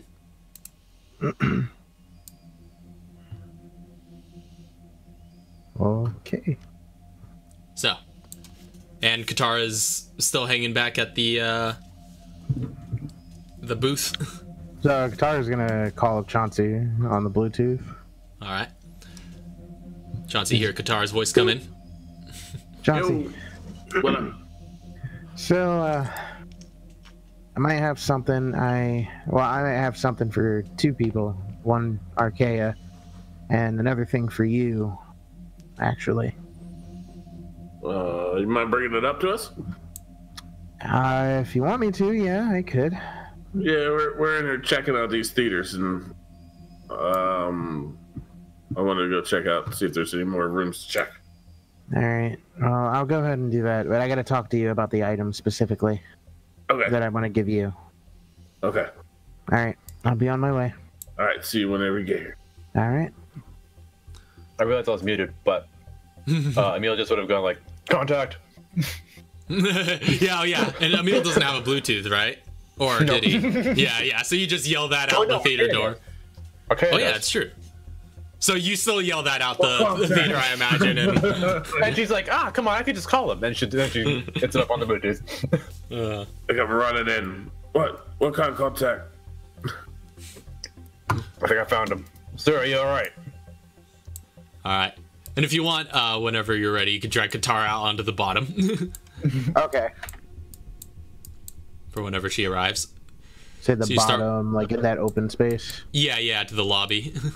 Okay. So we'll say that's where Katara's at, but yeah, feel free to start moving her. So as Amelia enter, you don't hear any response to your inquiry. Mm-hmm. You see the man just sort of just slouched over in that far seat. And again, this is kind of like a moderate-sized theater. There's a bunch of rows of seats. The lights are off, but the projector is stuck on this like blank blue screen, which kind of dimly illuminates the entire chamber. I got your 6. Go. It's so the projector is on. The projector is on, yeah, but Interesting. it's All not right. displaying anything. Sir. Slowly getting closer. Okay, so you Like, slowly get approaching carefully because. Do I see any blood trails around here? make a perception check. Because we lost it before, but is it like popping back up again? Is what I'm asking here. 20. Oh, that's what you needed. So yeah, you did lose it back in the halls, but as you've entered this theater, you have started to notice little traces of the blood trail, and like not necessarily as a blood trail, but you do see just like liquid stains in the carpet that stand out a little bit, and it looks to be the trail that you'd lost previously. Is it like smears of blood like on the seats or like on a rail or anything like that? Yeah, you do see it kind of on immediately to your left is like the guardrail for that for that row there, and you do see kind of some of the blood kind of smudged against that in handprints. But yeah, it looks like the trail kind of leads up to this gentleman who's slouched over in that chair. As you get closer, you kind of see him in a bit more detail. He does look to be in like a uniform that looks to be something you would expect the theater manager to be wearing. And he's just kind of slumped over and has kind of this large bloody wound on his neck, and his skin is kind of like a pale gray. Just really quick, the blood that's smeared, is it old and dry or is it still fresh? It looks to be... make a quick medical check, just to see if you could discern the age of this.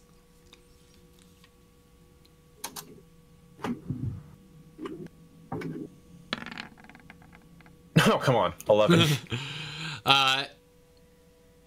It's hard to tell with the dim lighting here, but just like by touch and by all your other senses, it does seem to be somewhat dried. It does seem to have been here for some time.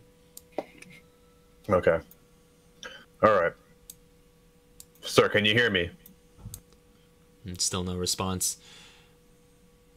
You do see him kind of having in his right hand gripped what looks to be a key ring with a big key, kind of one single key attached to it. All right, he's gonna go up to him and just like check his pulse and see if he's alive, and also look at this condition of his skin. Does he look like he's turning into anything? Okay. So you check his pulse. And I'm gonna grab the keys and toss them back to Chauncey. Okay. All right, Chauncey, you get keys tossed at you. So I have a karambit and a P90 in my hand, so I kind of like to jumble it. make a dexterity check if you want to see if you could catch it with the like through the loop with the karambit. Just like All right, let's do it. 15. You swipe at it to try and accomplish this feat, but unfortunately the keys just like hit you right square in your chest. Yeah, then I pick them up. Alright. So yeah, after they collapse to the carpet, you pick them back up. Emil, you check the man's pulse. check the deceasedness of him. Yeah. For all of this, let's have you make another medical check to see how you do. But you can tell immediately, I'll say, no matter what you roll, that obviously he doesn't have a pulse. Yeah, I just want to make sure that I don't have to like make sure he's gone. Mm-hmm. Like is he dead of like bleed out, or is he gonna turn on us?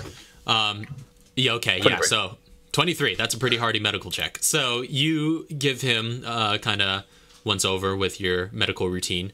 Like I said, you can immediately tell that he's dead. He has no pulse, but you do also discern in a little bit more detail his condition. The cause of death, you surmise, was from the wound that you see on his neck. He seems to have bled out. But you do kind of see signs of infection just kind of around the wound. Just like superficial signs, like, you know, of like an infected wound, but also judging by just the way the veins are darkening and the way his skin like is kind of like web. Yeah, this kind of tendril kind of look to it. His skin's kind of paling, and upon closer examination with that roll, you can see that his it's almost like a sheet of sweat over his skin is starting to just look kind of wet. Okay, so what I'm gonna do is I'm going to get a sample of that like thin like layer of just like moisture on him, if I can, and get some samples of his blood tissue or whatever, and then I'm going to sever his spinal cord. Okay, as you go in and you attempt to use this maneuver, the man lurches forward and attempts to assail you as the like skin just like peels away practically from his face. You see him take on this like gray ooze-like form. As I'm over here with like a vial and like tweezers. I'm just like, oh come on. Could I have, as soon as it started to happen, roll out attacks, because I was watching a 6? Yeah, okay. And I'll dive backwards and be like giving him like a clear view of it as well. Okay, I will say, okay, yeah, I'll say Chauncey gets to take his move since you're preparing that, and then we'll have to roll initiative immediately afterwards. As this is going down, you do hear just like a thud coming from behind you guys, just like this. Kind of faintly. Okay, so he's not the only one. So, go ahead and make a couple attacks for Chauncey. Okay. Rip. What was that with? 9. That was a 9. That was with the P90. Okay, with the P90, you just fire a full burst, and the trying to avoid a meal, the bullets just kind of scatter across the seats. You see the fabric just get obliterated next to it, but doesn't hit. I'll roll out second attack, extra attack. All right. Also P90, 19. Hits. All right, that is 5. Oh, I have this. Oh, that's supposed to. All right, hold on. Let me change that. Oh. Ooh. That's not a real roll. Yeah, that's all sorts of jank. Well, it's 11 points of damage. 11 Oh, wow, look at points those ones. of damage. Yeah, That is a lot of garbage. ones. And then, am I able to charge forward with my karambit offhand attack? Yeah, I would say so, as long as it's within a round's worth of movement. Yeah. Would I have been able to jump backwards? Like, because I did say I was going to jump backwards. Could I get to here and he can like take my spot? With 30 movement, I'd be able to come into his space, attack him, and then bounce into his chair. And that's going through your That's space. true. So That's true. Fun. Yeah, I would say, yeah, Emil, you still maintain your position. Okay. But yeah, so Chauncey just bounces around. But yeah, you could totally use that maneuver and make an attack with your karambit. That is 6. Oh, wait. Wrong one. Attack roll. That Yeah. is the wrong dice. That is the wrong dice. There it is. Sorry, 25. 25 certainly hits. Roll for damage. This is an offhand attack, so you can't add your mobility modifier.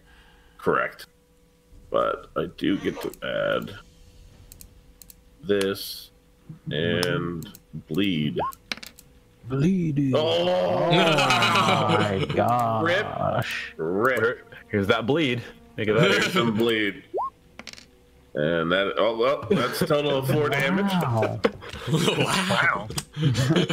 Wow. All right. So you just come around and just and you attempt to bleed him like you would a normal person, but you're just like, this thing's entirely made of liquid.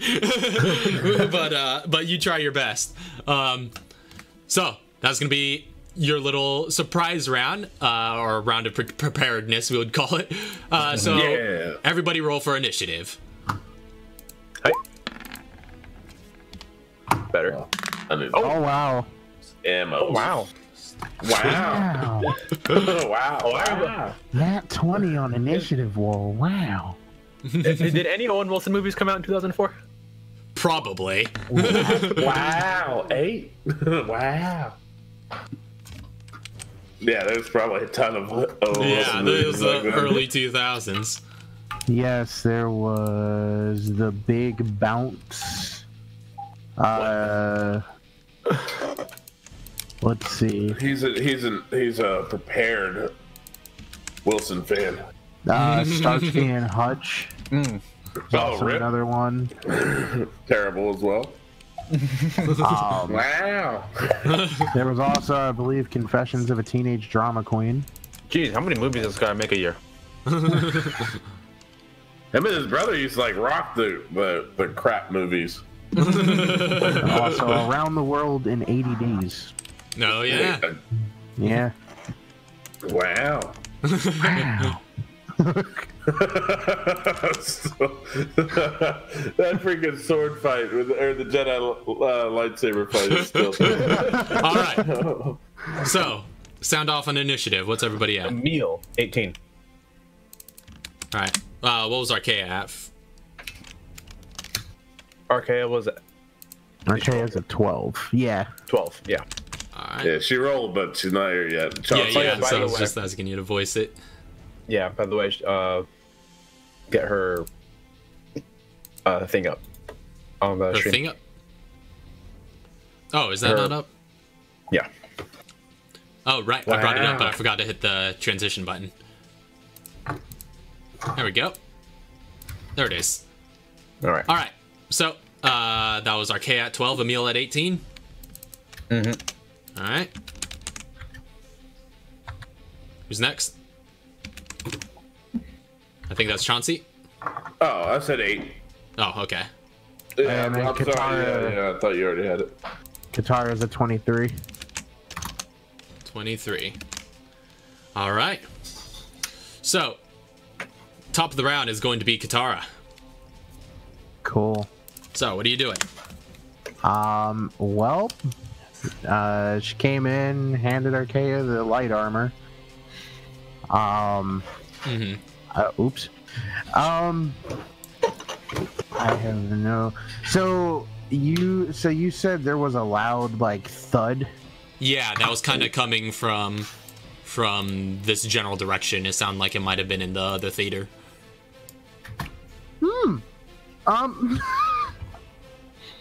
That's scary. Okay, so she's gonna hold an action. In the event that something, she's gonna hold her flame spray in the event something comes out. Okay. So if anything's within range of your flame spray, you're flame spraying it. Yeah, then she's flame spraying it. All right, good to know. That's gonna be Katara's turn. Emil, you're up next. So, do I have to put away my med kit supplies? No, we've established that your tools are pretty much just always on hand. Just have a scalpel and a freaking vial right? I'm like, ugh! All right, so I'll just get the Garen down and stab with the bayonet. All right. Yeah, and plus with that whole round that happened before, we'll say that got taken care of in there. Okay. Yeah. So 14. 14 hits. Alrighty then. Bayonet, Hippocratic Oath Breaker. No poison. All right. 10 points of damage. Ooh, I like No, 10. you're That's a not. clean we number. can't hear you, Lisa. But you're muted on Discord though, so Oh, that's probably it. That might be part of it. All right, so you stick him with your bayonet. Seems to have done a hefty bit of damage. What are you doing? I'm staying where I'm at. All and I'm right. just gonna yell back like, "What the heck was that?" All right, so that's gonna be Emil's turn. Next up You guys hear just like this kind of movement about the walls, and you see some like slime kind of coalescing around this wall over here before this figure just like peels away from it, and you see none of one of these enter. I'll say it's gonna use up like half of its movement just to spawn. And it'll position like itself right there. Yeah. Or prone. Coming out of a wall. Is that in? Oh, step back. Yeah, I mean, it is within range. I'll give it half cover though. Technically, you've never seen it. Yeah, she's never seen this before. No, nobody's seen it before. Well, just me. I saw like a little bit of it over like some counters. Oh. Or some. Don't get near that thing, it's gonna blow! Yeah, because I was gonna say, considering the thing just came out and it was in range and it's a held action, so. So is she gonna shoot for it? What would Qatar do? She doesn't know what this thing does, and no one said anything about it, so she would shoot it. Oh yeah, while you're shooting it, it's just like, oh, be careful! Everyone, you're all just like yelling. And as soon as it spawned, I would have yelled, "That thing blows!" You can take it whatever way you want. Wait, could that happen? I will say, it kind of happens simultaneously. yeah, it does kind of happen simultaneously. So I'll say whatever Qatar's gut instinct is what she does, and then that sort of, you hear that afterwards. Okay, yeah, so. At the same time. Like, you don't have time to process it. So that's a 26. That hits. Yeah. So she is, oh, that thing blows! What? Boom. So 13 flame.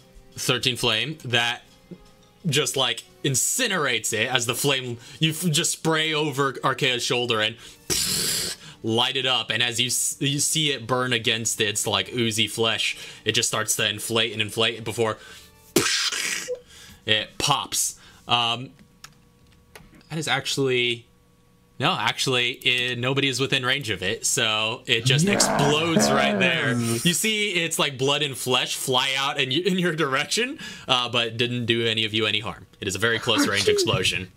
She's like, what? I poked one and went boom. So that was his turn. He had one job. Next up, this ooze by Emil and Chauncey is going to take its turn. It's going to go ahead and take a swing at Emil, who just stabbed it. Yeah. 15 to hit. No. All right, it just like swings at you with its claw and doesn't find any damage against your armor. It's going to maintain its position though and stay right there. So next up is Arkea.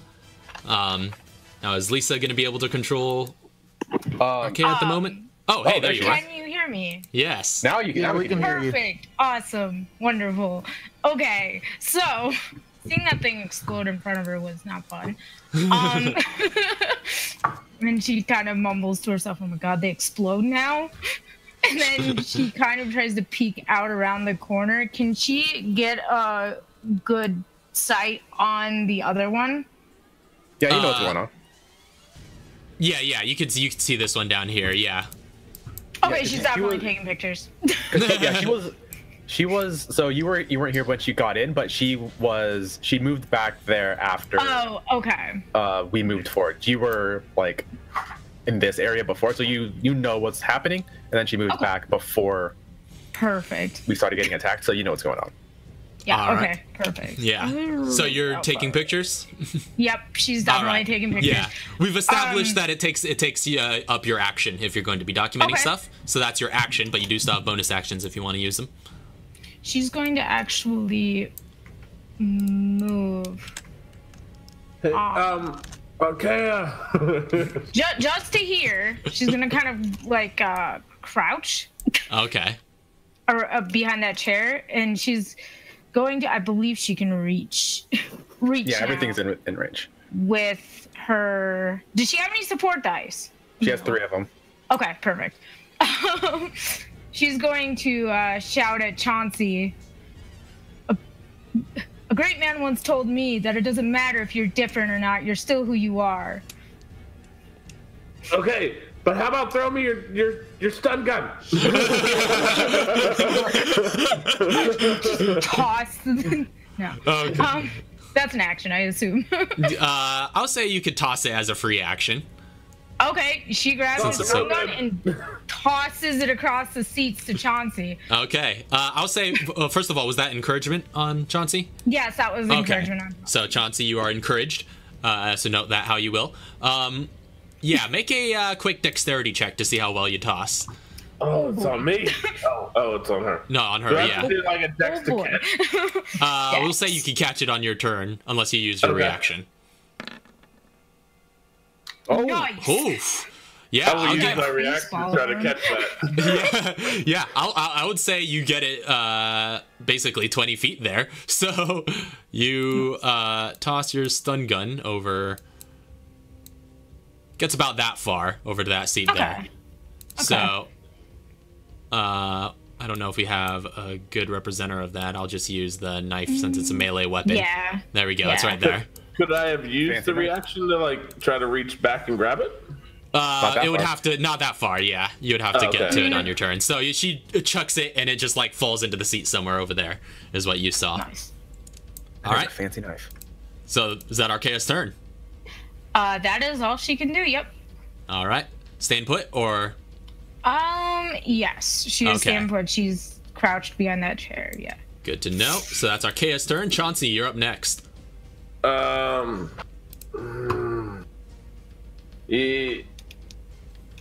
Yeah, I'm gonna drop the karambit real fast All right. in this spot. I'm gonna leave. Grab this. Is it gonna take me an action to pick this up? No, it's a free action. Okay, and then I'm gonna come back with it. Okay. You can still do the opportunity attack, I assume. so. Yeah. He'll take an opportunity attack against you. So we'll say that's your karambit right there. Okay. And so yeah, he'll swipe at you with his claws. It's 19. Yeah, that hits. Can you throw the karambit to me? It's technically in my spot if you want to just reach and grab it. Yeah, that's the you. Yeah, I would say you'd be able to reach it. In fact, we'll put it right there just for visual clarity. Okay. So that's 12 points of slashing damage against you on your escape. But as you return, you have a stun gun in hand. Do you need the stats for that? Yes, please. All right. Here it is. There you go. Okay. Yeah. It's very simple. Yeah, it's very simple. It's just a light D8 shock weapon. Okay, I'm Basically. gonna smack this thing with the stun gun a couple times. All right. Go ahead and make a melee attack with that. Melee? Okay. Mm-hmm.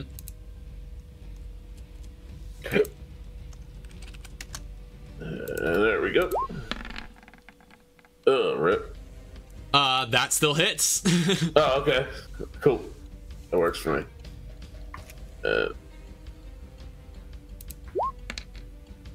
That's 6. All right.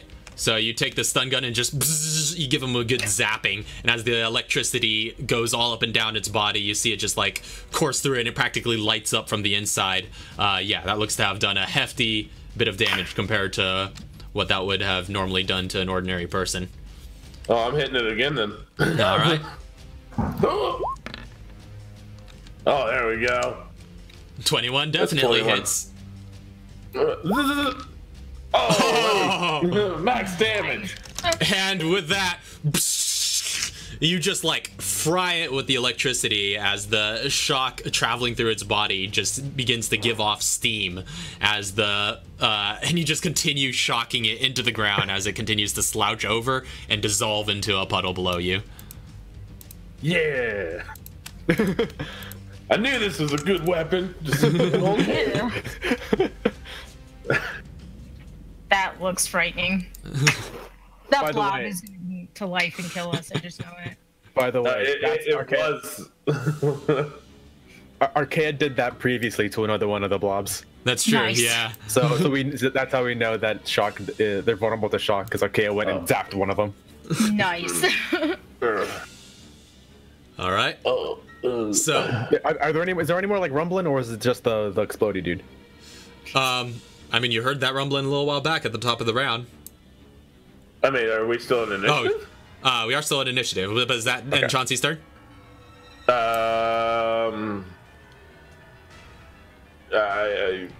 No, I'm running.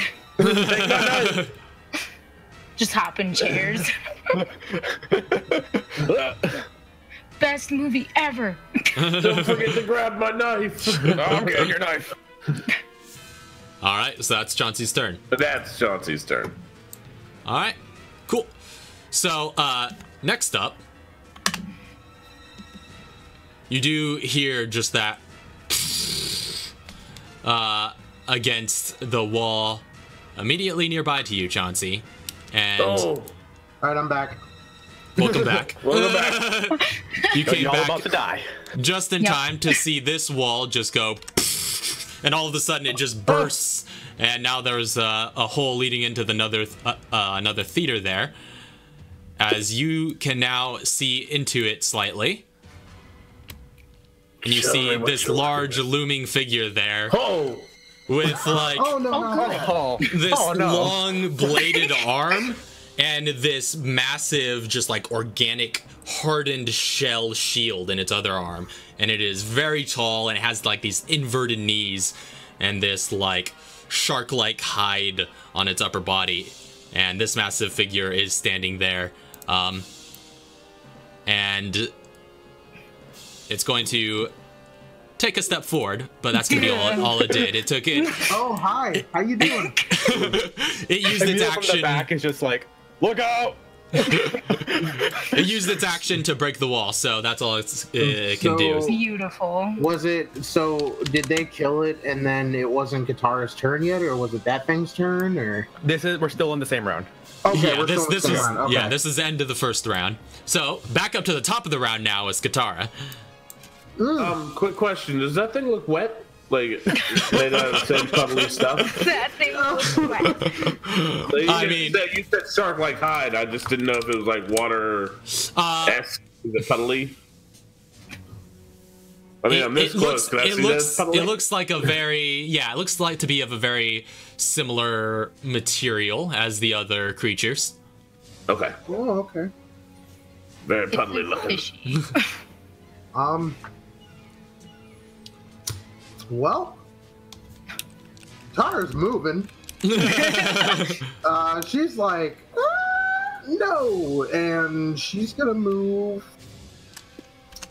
Away. She's gonna move probably.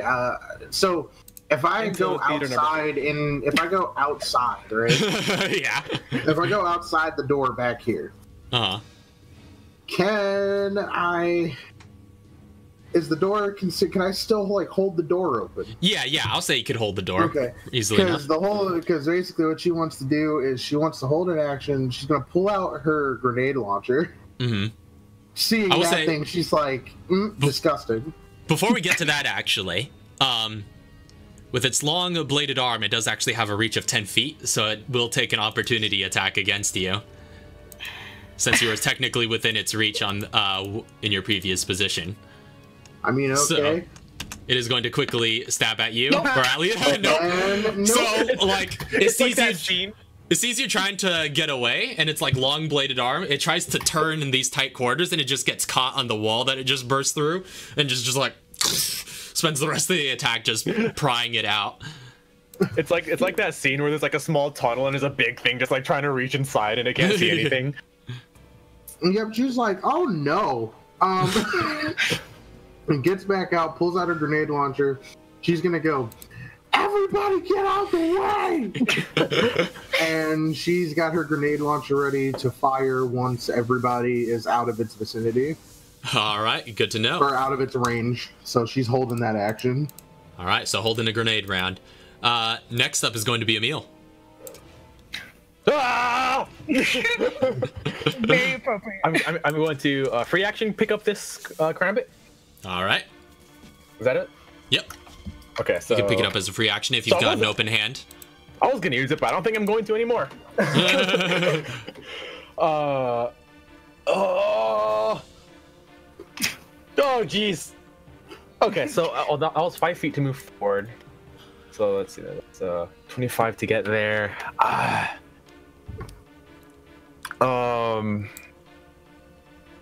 If I can move, yeah. So what I'm going to do is I'm going to move. That would be 25 feet. All right. I'm going to use treat wounds tier 2 on Chauncey. All right. Thank you. My Don't body. be a meal heal, please. Oh, it's always an Emil Hill. They've recently been pretty good. They actually have, pretty they good. have been pretty good. They've been pretty good. Here's a tier 2s, hoping we don't get the ones. Oh, we got the twos now. Two twos are better than ones. So you gain 12, and I'm gonna use my last 5 feet. Is this like? Can I get here? Just like Yeah. You can get. over chairs, You can it's not step like- onto the. You can step onto the seats. I'll call it difficult terrain for every space you move. Out of or within the chairs. That's what I'm wondering, because I have 25 feet to get here. Would it be 10 right now? Yeah, you can 25 step. feet to You get can here. Would it be step 10 in. foot? You can step Or in would I for have to go 5 here? feet. You can step Okay, in for okay. 5 feet, but it will take 10 feet to step out. All right. Because now it's under your footing. Is when I'm gonna be there, difficult terrain and takes effect. and he's going to just like he's gonna look at Chauncey and he's gonna be like, Chauncey, I hope you're ready for this. Katara, behold. And he's gonna use. I'm gonna cast steroid on Chauncey. Oh, snap! This is right. Your bonus action, since you used the heal. This is you my can pull- bonus action attack to attack Chauncey with my hyper Attack gun. me with the goods. All right, so you And I hit him hypogun. with steroid. This needle just sticks into your butt. Okay. Right. Basically, right into your neck from over there, and you get shot with some good stuff. All of a sudden, your vision goes wide, almost like you expanded the field of view on your first-person perspective. And all of a sudden, even though it's dimly lit, everything just like the colors intensify, and you are just filled with a surge of sudden physical energy. So yeah, Lauren, if you could walk him through the buff and everything he gets for that. With steroid, you have haste, which means you have 2 times your movement speed. Your AC goes up by 2. You have advantage on mobility saves, which I think you already have. No, you have advantage on strength save, right? And So now you have advantage on mobility saves. He already had advantage on mobility. Okay, so that doesn't matter for you. You have an additional action per turn, and if you use that action to make an attack action, you only get 1 additional one. So you can't make like 4 attacks. I think you can only make 3. Yeah. But okay, so 3 attacks. yeah, so you get an Essentially. additional action, and if you use that action to attack, then Yeah, because it has the full capability of an action. You could use it to dash, disengage, do any of that stuff. But if you use it to attack, then it's only 1 extra attack. yes, it is worth noting you can use it to disengage. Yeah, it's worth noting you could use it to do pretty much anything an action does. Okay, and and he yells out, just Katara, behold, how long does this last? for 1 minute. Okay. All right. We got So that's 10 rounds. Can I 10 rounds? cinematically just flip down my mask? Yeah, your eyes go wide and you're like, oh, it's on now. The mask comes back down. when Katara was like,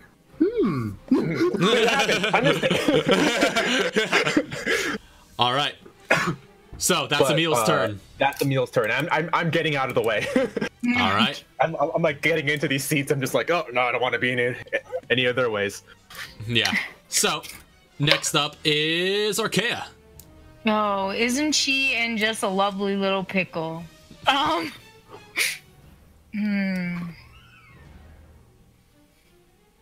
Oh, wait, you can I do don't know that? what to do. What? I did not know you could do that. I'm scared. Oh yeah, with the arrow key, you can make points now. Wow, that's crazy. Oh, I was just clicking. Yeah. Like you I did am it. super scared right now. Let's I see. know I did something new. I'm sorry. Okay, so seeing as that Archaea cannot move anywhere without getting an opportunity attack, she's going to snap a few pictures of All this That's your action. lovely thing in front of her. Archaea, run anyways. Or disengage. Yeah, well, you don't even have to do that. Just What run. does she- Take the risk. Trust me. Take the risk. And then for her bonus action, she's going to discourage. All right. How do you discourage the it? monster. Good question. You've got a long arm. You can't hit me. You're between walls. So he's gonna make a wisdom save. That's a 4, so he totally fails. Yeah, no, no. Yeah, it fails. All right, All so right, he and is then she's currently gonna discouraged. start hopping seats as far as she can, going backwards. All right. Run, run, run, run, run. So I Just run. don't know exactly how far that. It's difficult is. terrain, so you can move half your movement backwards. Okay, so We'll say, just for the sake of simplicity. 15. So here, and she's just gonna kind of hunker in the seat. All right, you run back over there and hunker down in that seat. So is that gonna be Archaea's turn? Yep, that's her turn. All right, Chauncey, you're up next. Can I move into this space and run past him? Technically, you can't move into a hostile creature space Okay. unless Can they're I more than 2 kinda sizes cut larger this than you. corner? Okay, I'll say you could try to make an acrobatics check. Okay. I'll try to do that.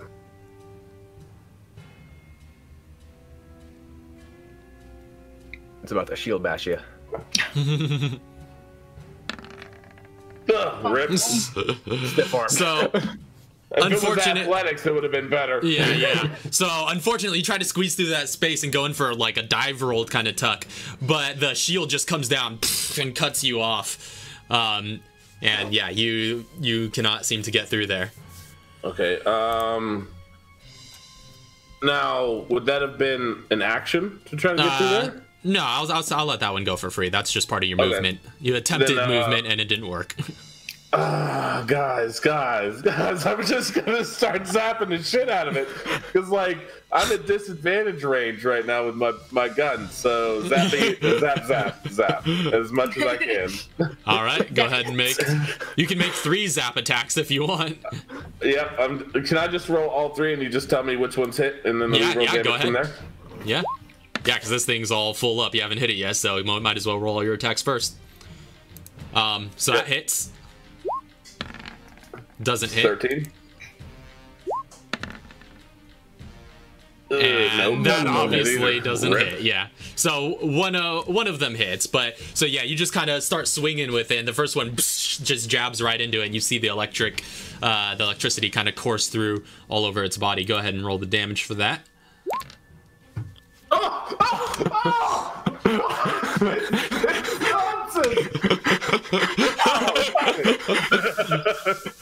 All right.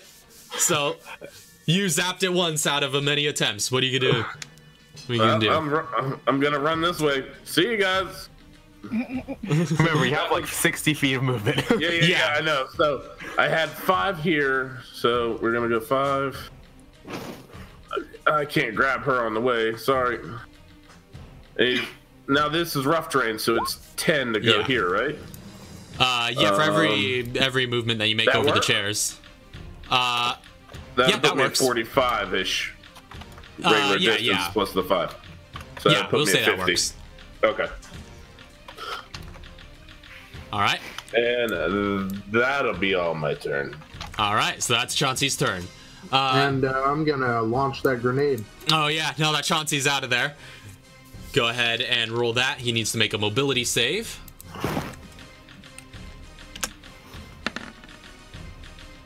That's a 6, so that fails. So he takes the Yeah, full that damage. fails. What type of Yeah, grenade was full that? 11 explosive. Okay, just a regular explosive. So thump, Yep. the explosion impacts against him. He kind of brings up the shield to block some of the scattering debris, but he still takes a hefty chunk of damage.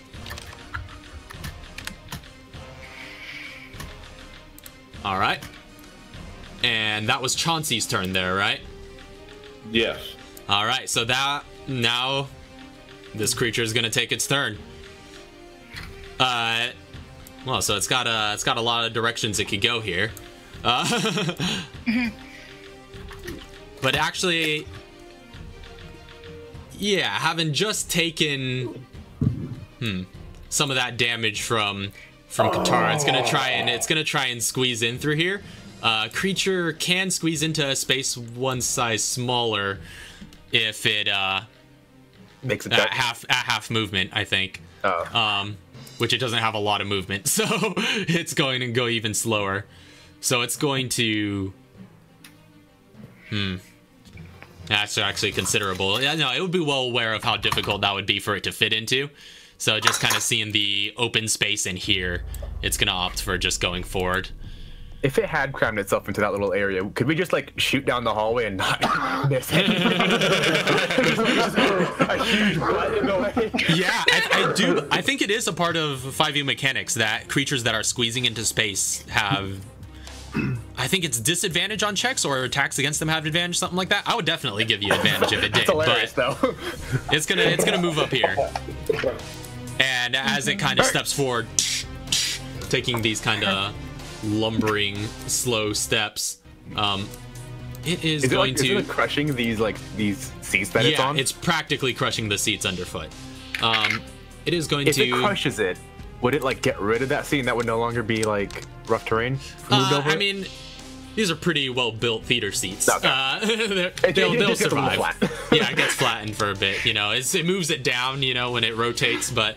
Oh yeah, it's like it puts it into recliner position. Yeah, so it is going to go ahead and make a lance attack against I'm gonna be loud. I'm gonna be loud and big. All right, Emil with disadvantage because it is discouraged, which doesn't hit. But let's see what it rolls. Yeah, highway doesn't hit, so it attempts to swing at you kind of backhand with its big lance arm, but you see it coming and with these big telegraphed movements, and it doesn't hit against you. All right, so that's going to be its turn. Back up to the top of the round, back to Katara. I'm firing another launcher. Okay, yeah. At this point, it's kind of out of view from you. I suppose you could kind of see that it just barely moved out of your view, but yeah, so you're just blind firing around over here? Yep, just right, yep. All right, so let's make another mobility save.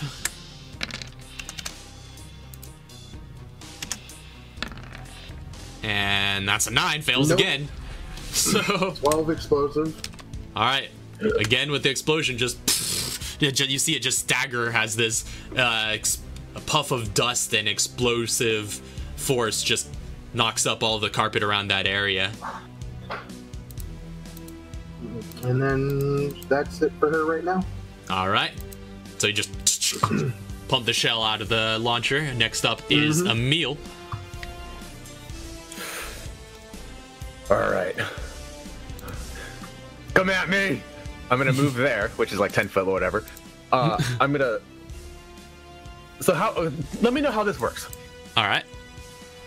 I'm gonna heal myself with 3 wounds. So I'm gonna go ahead and do that. I think I'll do 2. Tier 2. Total 12. And then regain some hit points. You touch yourself up. I mean, not here. I'm not touching myself up, but I do heal myself a bit. And then I'm just gonna be like, ah! And shoot myself in with a steroid. Okay. Oh, you're roid raging. Okay, I see. Yeah, with my bonus attack. I suppose, yeah, that's a bonus action attack, and you are within the hypogun's range. Does that give me another action? This turn? I think it would, yeah, unless there's anything written into the language of the cast that would suggest otherwise. I don't think it does, but write it in right now. Let's go. I'll assume it doesn't, and I'll look it up on my next turn. But and then I'm just gonna take a swing at it with. Oh yeah, could I get the stats for the combat real quick? Oh yeah, I'll get you that. But you don't have any actions left because you used your action to heal, and that was your bonus action to inject yourself. And then I got another action. Oh yeah, from your haste. So you I thought you said you were assuming it didn't. I'm assuming it does. Okay. But well, let me look up steroid really quick. Where? Oh, there it is. I Minutes think as an action. Target receives effects of haste. Yeah. All right. Yeah, it doesn't say anything that would suggest otherwise. So yeah, I'll say you can benefit from that action right now. All right, and I'm attacking. I'm probably gonna attack with the Karambit. All right. Oh yeah, let me get you those stats. All right. If it's any Karambit better for you. from the bayonet. It's a +1. bit. Yeah, it's a +1, so that's actually a lot better. +1's huge. Yeah, Because it's for yeah, attack just- and damage, yeah. So it's the same damage dice, but just with a +1. So it's the same as your normal attack roll and damage roll for your bayonet, just add +1 to everything. Okay, cool. So I'm going to use the Karambit. It's literally exactly the same, but better in every way. Except it's not on the end of a rifle. It's also Chauncey's. Is that a 16 to hit? As a 16, unfortunately doesn't hit as you swing that karambit down. It just like collides against its shield. Yeah, I think I made the right choice in giving myself a steroid. Yeah. So, Okay, run! And that's my turn. all right, that ends your turn. Archaea, you're up next. That is scary. 1 second, I was on mute. So seeing Emil completely whiff it and still seem I did pretty not good at- completely whiff it. I was like, I hit like most people with that. Yeah, no, what I completely, meant by that is like doing what you normally do, but not hitting it. Yeah. She's like, oh no. This isn't good. So she's like going Raph, really quick. Yep. It takes an action to don armor, correct? It depends on the quality of the armor. I think It's it light takes. armor. Yeah, for light armor, I believe it's like a minute or so. So yeah, it's not something you can do in combat either way. Okay. Well, I mean, you Okay. can if you want to dedicate 10 rounds to putting it on, but wait, no, I think for light armor it might be an action. No, light armor is an action. Okay, yeah, because I think for heavier armors it starts getting into the minutes. Yeah, But it's, yeah, that's true. medium armor is One action. So yeah. Okay, cool, yeah. Medium armor is 1 minute. Okay, that's what it gonna was. start. I don't know what it is. So Well, it's a gonna sturdy start- coat. So I'll let it's a you. Yeah, I'll let you flavor what the jacket exactly is. It's just essentially just an upgraded version okay. of your current armor. So what I mean, if you want, it could just be another leather jacket, much like your current one. yeah, just thicker maybe. I don't know. just a much thicker leather jacket. Yeah, All right. It's Yes. a biker jacket. biker jacket Yeah. exactly. Got studs on it for no reason. All right, help they- so there you go. Okay. So you've got and that. that's 12 plus that's 13. Okay. Yeah, Perfect. it's basically the same thing as your current armor, except your AC goes up by 1. Awesome. Okay. With that, as she shoves Kevin's jacket into her backpack, she's running. All right. Hopping seats this way. Just hop This way. All right. Go. Yeah. This is a new So- round, so it does have a new reaction. So it is going Okay. to, since she was right Sure. here, right? Yeah. I was Yeah. right here, yeah. Yeah. Yeah, so that you were within its reach. It is going to make a quick opportunity attack against you with its lance. That's a 21 to hit. Even with your new armor. So Can she get like super knockback and come flying all the way up? you take 10 points of slashing damage. Thankfully, it was a terrible roll. But as you're running away, it just cleaves at your back as you're running, and you kind of stumble forward through the seats. Okay, so did I still make it the 15 or? No, yeah, it's just an Okay. opportunity attack. It doesn't stop you from doing your movement, Perfect. unless you die. All right. Unless I die. Thanks, Raph. That's not what I want to do right now. It's just the way it works. See what Bonus action, she's going to encourage Emil. All right, Emil, you also have encouragement now. How do you encourage him? She's like, that thing needs to die now. Yeah, it does. Ah! All right. So Emil's encouraged. Chauncey's still encouraged too, right? Yep. All right. Cool. I didn't even know I was encouraged. Oh no. I'm gonna use this Yeah, for I told you encouragement to this time. note that. I totally forgot. I forgot to put it on. All right. So I can't do it with my make a measuring note of it. thing, you know, man. Yep. Somewhere. So that's gonna be Archaea's turn. Yep. So Oh, that's next up, the creature. There you go. Is going to start stepping forward over these seats. It gives a quick hop to get over the railing, and then just starts trampling over these seats, and is now here. It is going to go ahead. It's going to go ahead and make another lance attack at Emil. Oh, thank God. That's right. As it's kind of passing by you, it just back swings at you. No, don't That's a hit me. 21. That does hit, even with your new AC, with the Yeah. the haste. That's it beats it by 1. So that's 16 points of slashing damage as it just like cleaves against you. 16. Okay. Or that would be piercing damage. And one thing I forgot to note on the other hits, but we'll do this henceforth. I need you to make a strength saving throw. Okay, so for that hit. Yeah. Oh, okay. I haven't made one of these in a while. I was like, do I have proficiency? I don't. But you're pretty strong. 18. Okay, I am pretty yeah. strong. Thankfully, you just like it pushes you back, and you get knocked into the seats behind you, but you manage to keep your footing. So that's going to be its turn. Back up to the top of the round. We're back to Katara.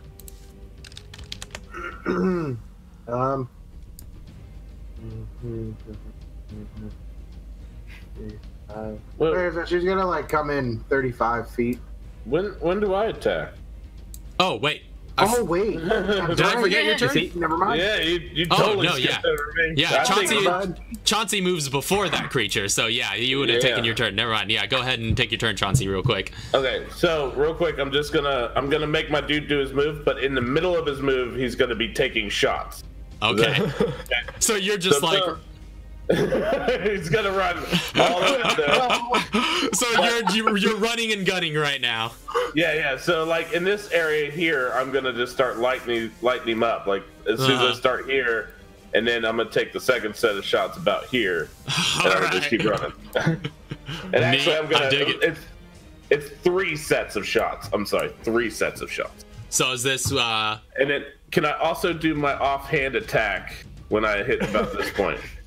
Yeah. I mean, if you're wielding 2 light weapons, you certainly can. I sure am. I have What? the P90 and the stun gun. Oh, okay. All right. The P90 is light, right? Yeah.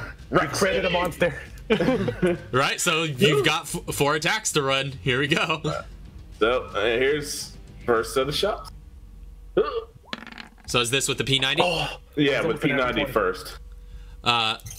14 misses as you just start spraying, and it's just like impacting against like the blade and the shield and all the armor around its body. Okay, another P90. Oh, Unfortunately, it doesn't hit either. Remember, you also have. last P90. Oh, jammed. Okay. Doesn't matter. Yeah. Then my offhand with the stun gun, which forget what I had set up for that. Yeah, it's just this. Did I hit it with a stun? Oh, what's it rolling like crazy for? I don't know, but There it goes. It just rolled that same dice twice, but it didn't show up twice. But 18. yeah, 18 just hits. So as you are running by, just like spraying with your P90, just like you just like come around with your stun gun and give it a quick zap under the armor as you're running by, and then you continue onward. So go ahead and roll the damage for that. No modifiers on this one, Yep. since it's an Oh, offhand. get it! Matt! Oh, nice. 8 It points has- of shockage. Yeah, and the electricity seems to shock it really good, and you see its like muscles just lock up for a sec as the shock just like courses through its body. Yeah, that looks to have done a good ton. That's 15 bullets. Waste. I'm not used to running this fast. Yeah, you're just John McClane in it through there, firing it from the hip. All right, and then that will be my turn. Yeah, sorry if I missed you there. So back up to the top of the round. Now it's Katara's turn. All right, so Katara's gonna move up to Chauncey. It's about 20 feet. Mm-hmm. Can she hand him an item? Yeah, I would say it's a free action for you to hand it. it. Free action? Mm-hmm. She's handing him the effigy. Oh, okay. I'm gonna hand you an item in its place. Is that okay? Yeah, I'll say for this trade to happen, it'll use your reaction, Chauncey, to make it happen, or you could do it on your next turn. That's fine with me. I have 3 scrap material. Can you just carry them for a minute? Yep. Okay. That's it. All right. All right. So then, use your reaction. So she gets the scrap material. You get the boxing effigy. So let me go ahead and get that for you. And then I'm gonna scrap times 3 scrap. Cool. And then from there, she's gonna move through him, so it's gonna be 40. Mm-hmm. All right, yeah, that'll take you an extra movement, but you could get through him. Yeah, so she's gonna move so 40, 45, 50. So then she's gonna get to there for 50. Mm-hmm. And then she's gonna go through to fire a round off right here. Okay, so another grenade round. I should say anywhere that's not in range of Archaea. Okay. Yeah. Somewhere in like this area. Yeah. Yeah. Good to know. So there's an explosion there. Mobility save fails again. Wow. Nope. Okay. And yeah, I we'll know. see what this damage is. Oh. Oof. Hey, That's it okay, actually ended up being better than the other one somehow, though. Yeah. Rolling under average, though, unfortunately. Yeah. All right. We have 14 explosive. All right. So again, scatters. A bunch of seats fly up, and you see it get like knocked off its footing on this uneven ground. I have a roll 20 problem. It's not reloading. I noticed you're not popping up here. Oh, Yeah, yeah. because you sent me that thing and it didn't give me anything but the name of it. It didn't give me any information, so I went to reload, and now I'm just stuck in a black screen. Uh-oh. Okay. Yeah. I'll try a new tab. I'll be right back. All right. Go ahead, continue. So that's Katara's turn. Oh, and that took all your movement to get there too, huh? Yep. All right, so that's where you are. Emil, you're up next. Okay, so I've got 2 actions. I don't know what to do with all these actions, actually. Come on, what are you doing? What's Emil's instinct here? Gonna move to here. Oh wait, no, not there. I was here, right? Uh-huh. Move here because that's still in its range. Actually, if I did, It would have still been in its range, yeah, in its okay, reach. so yeah. So then I'm gonna come here, heal Archaea. All right. Tier 1. Thank goodness. I'm excited. Yep. That is 8 points of healing for you. And then I'm going to...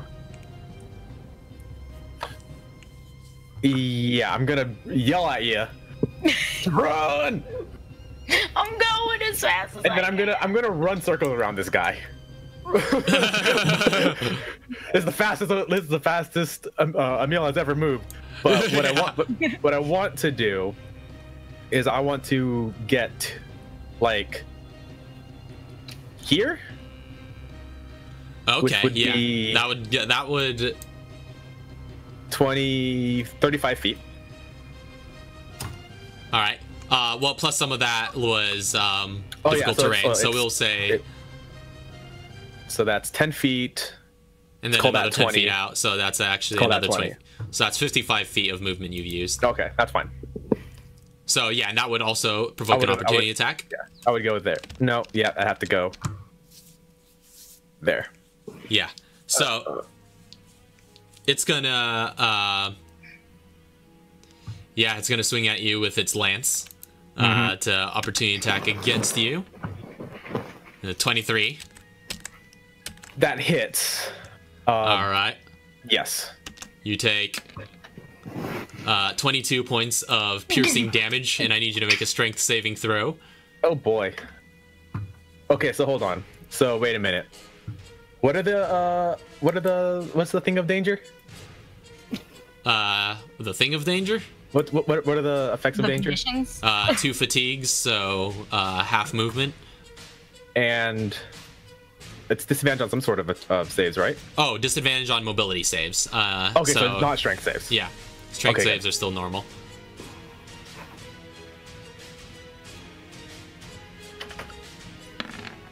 15. All right, that succeeds. So yeah, you could still take the rest of your movement, but your movement would be halved for that last So I bit. don't get anything I'll because I got say, like 5 feet. yeah, I'll say you probably get about that far. Well, because this is 55 right here, right? Oh yeah, that would be. But you would So- still, I think, be able to get right there. Okay. Well, We'll say, because when does it hit me? well, it hits That would be you still- as you're leaving, so you would still technically be right there when it hits. But So I'll I'd be allow you here to when get it the hits? extra move. Okay, I'll just get right there. That's good. And then I'm gonna fire at it with the. I'm gonna. To have the karambit out. Mhm. Drop the karambit. Wait, no. How many actions do I have left? I used one to heal. Yeah, you have one action left. I'm gonna use an action to switch to the Garand, and then I'm use my bonus action to attack with it. Okay, so you holster the karambit and bring out the Garand. Yeah, and then I'm gonna attack with the Garand on my bonus action. All right, go ahead and make your attack.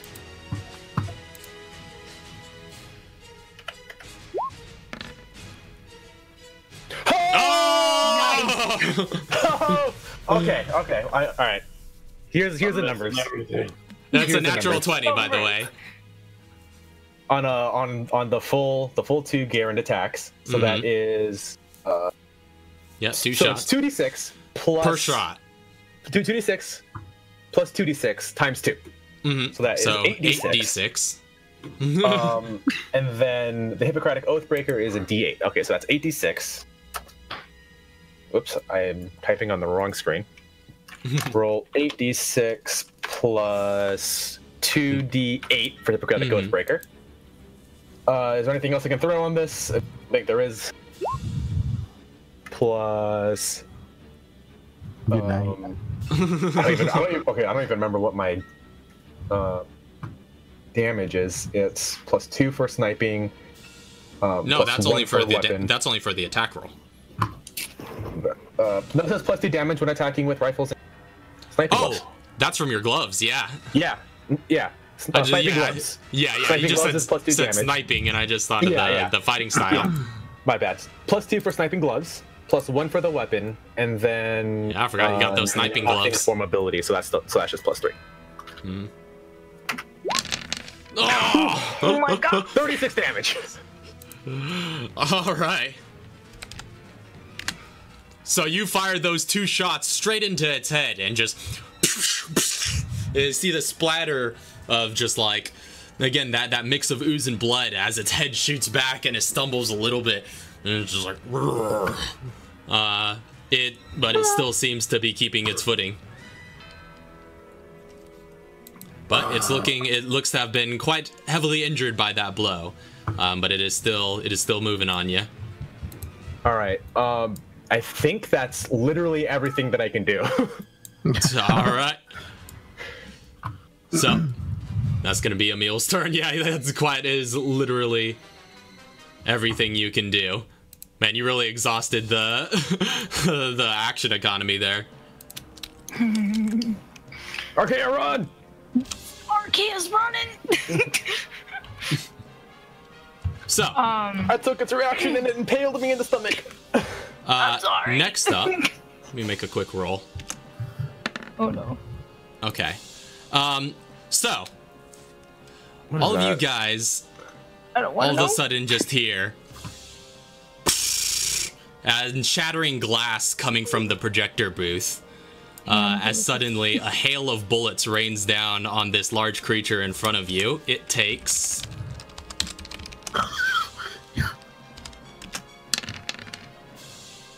I'm just gonna quickly restart my PC. I'll be right Alright. back. Okay. see you in a bit, Doc. So it takes 16 points of piercing damage as those bullets rain down on it, and you kind of, if you were to look up at the projector booth, you would see a figure kind of silhouetted in front of the projector. God dang it! Well, That looks to be in pretty heavy gear. No mask, and just like wielding this M4 and aiming down at it. well, I knew he was here. no wonder I didn't get a call from him lately. And you just see him just like up there. He lowers the M4. He's just like, "Get away from her!" And as the last of the bullets impact against it, you see its torso just suddenly explode into a bunch of pieces, revealing this kind of electrified whipping tentacle on the inside on its upper body. But we don't have a different figure for that, but its size does become medium. And but it's basically the same thing. Now it's just its legs and this whipping tentacle at the top. It's just like this bipod right now. And so And there's like this whoop thing going around. yeah. And Aiden is he's going to go ahead and dive out of the projector booth, Oh out of that my. broken glass. As he lands down here, he brings his M4 up for another attack. Go, Dad. That's a 26, which hits it, dealing another 21 points of piercing damage as he just unloads against it. That's going to be the end of his turn. Next up is going to be Archaea. Well, seeing that play out, she's gonna actually use her action to dash All right. towards. I think she can actually get there. Hold on. Yeah. So basically, 5, 10, 15, 20. Yeah, she's gonna get into the chair next to where Aiden just like flew out the window all right. and kind of hunker in the chair. All right. Well, that you can get there on your own. Yeah, without you the can get dash. there without a dash. Yeah. Oh, okay. can get I was doing it this way. I was doing it. 1 second. I was doing it a different way. I was doing this. Oh yeah. You But, could yeah. you could get as far as Yeah. Okay. like 30 feet with a In that dash. case, she's gonna put her hand on Aiden's shoulder and she's gonna go, "You rock, Dad." Regular action hero. And she's gonna kind of just stay hunkered in the seat, kind of Okay. trying to keep herself close to herself. All right. So, that's gonna be Archaea's turn. Next up would be Chauncey, but unfortunately Chauncey's not here to run his character right now. For that. Yeah. I'll just go ahead and NPC his butt for now and just take control of Make it him. there. 4 attack right there. That's true. He can make it there. Yeah, I don't know. I don't know what his ammo is like with the P90 right now. Ooh, So yeah. I'm gonna go ahead and then use his bonus action to reload. Yeah, he is going to take his movement there. Yeah, he's gonna use his bonus action to reload, and he is going to go ahead and make 3 P90 attacks with that. Starting with the first one, I believe he's a +6 with the P90 because it's not a +1 weapon. So these are the first 5 shots, which unfortunately jams it, actually. Wow. Oh no! Wait, no, he jammed it last round. No, Oh, you're yeah, right, he he did. didn't. So he couldn't have made that attack, you're right. Yeah, so he has to unjam it this round. I would say he uses his hasted action to unjam it. Bonus action to reload. But then he jams it again. So Oh no! he has 1 attack remaining. Well, at least we didn't spend any of his ammo. He's gonna be happy to hear that. He has 1 attack remaining, which he's just gonna run up with. Did he have the stun gun? Yeah. Yeah, he's gonna run up with the stun gun. He's used 35 feet of movement so far, and he's gonna I'm make writing this down for him when he gets back. a quick melee attack. All right, which hits, dealing. I believe that's a D8 +3. If I'm not mistaken. Which is 6 points of shock damage as he just shocks it up, and it takes quite a great deal more damage, and that is going to be the end of Chauncey's turn. Yeah, we're gonna say he's gonna stay put there. Also, remember he expends some ammo on the jam as well. Yeah, Actually, so yeah. he uses 5 shots there, but that's about the only ammo he used. There you go. Alright, so, yeah, there it is. So, that's going to be his turn. He's going to stay put there, we'll say. And, yeah, next up, after Chauncey, is going to be this not so terrifying beast now, as it has been reduced. Well, it's still quite quite freaky. The whipping tendril, which is kind of like electrified at the tip. It's gonna go ahead and let's see what changes here. Okay, yeah, it's medium. So it's technically blinded. So it has disadvantage on this attack roll. So this is going to be against Chauncey, which is a 25. Here's the disadvantage. And a 14. Nice. Doesn't hit. So is just swinging. The tentacle is flapping wildly about, and it is like a headless chicken right now, waiting to be put out of its misery. So back up to the top of the round is going to be Katara. All right, so Katara's going to move up here, and she's going to go through and attempt to flame spray it. All right, Chauncey's just sort of in that seat between you, and he just sees you coming up and gets ready to duck.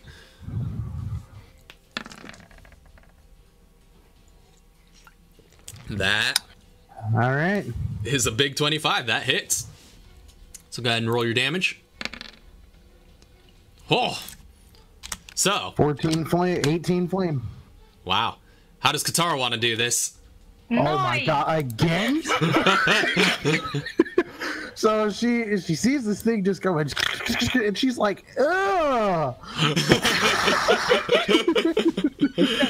And just like with an air of disgust, you just flame right over Chauncey's head, and between the bars, thread the needle against this creature, and the flame just like shoots like a precise streak, hitting this thing in its center of mass and engulfing it in flames as the tendril begins to smolder, and you see the electricity coming out of its tip just gets snuffed out as it collapses in a smoldering heap amongst the theater chairs and disappears below them, just burning away as its body begins to char.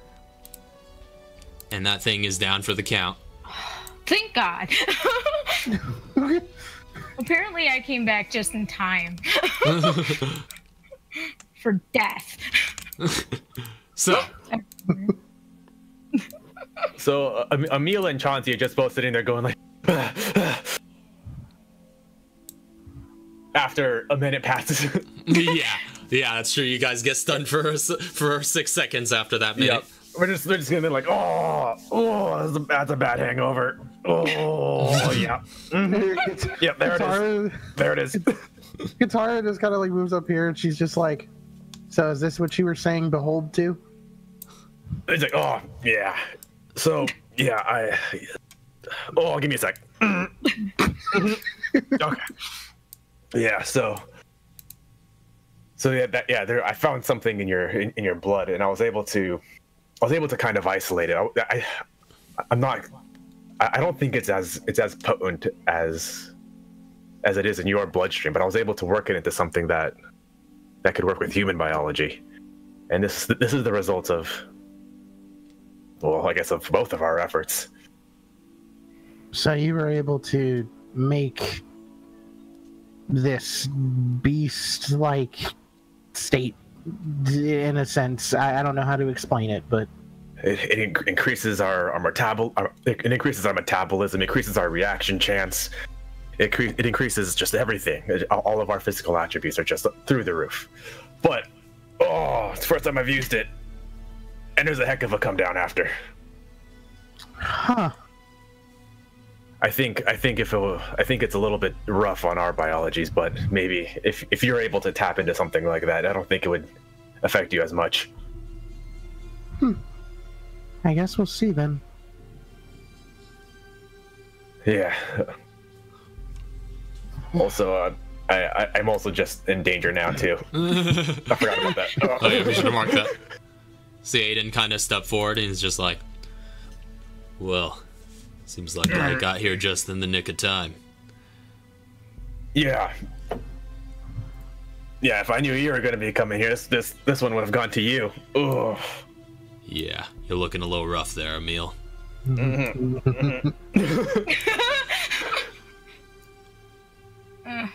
Archaea comes and stands next to I'm gonna sit down and I'm just gonna start healing. or sits next to Chauncey, I should say. That's a chair. Actually, I'm gonna use this encouragement to make a craft. Okay. What are you crafting? You know what I'm crafting? More steroids. This is plus a d6 to it. Do any craft? Okay. Yep. It's an ability check. Steroids is intelligence, 20 intelligence.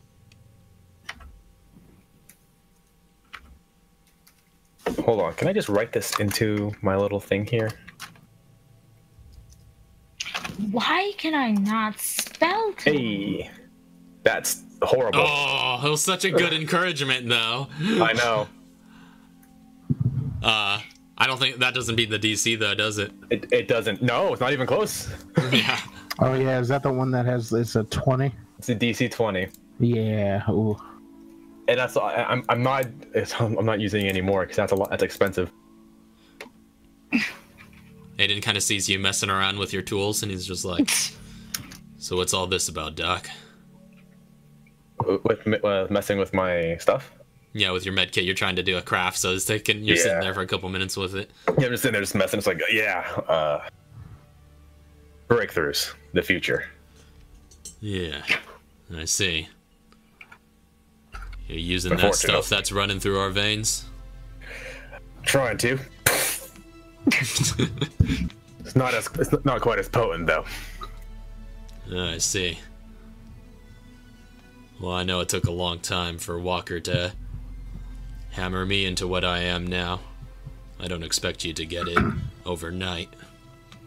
It didn't take me overnight. It's been several months on this. Several years with knowing Katara.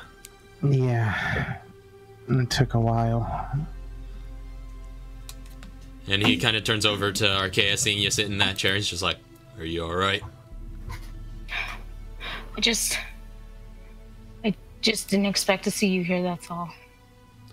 Yeah. You mind me asking what you're doing here? Kind of a +1, I guess. A +1 into what's currently the most dangerous place on Earth? Well, it wouldn't be the first time I was put into Danger Zone 1. I did survive Raccoon City, you know. And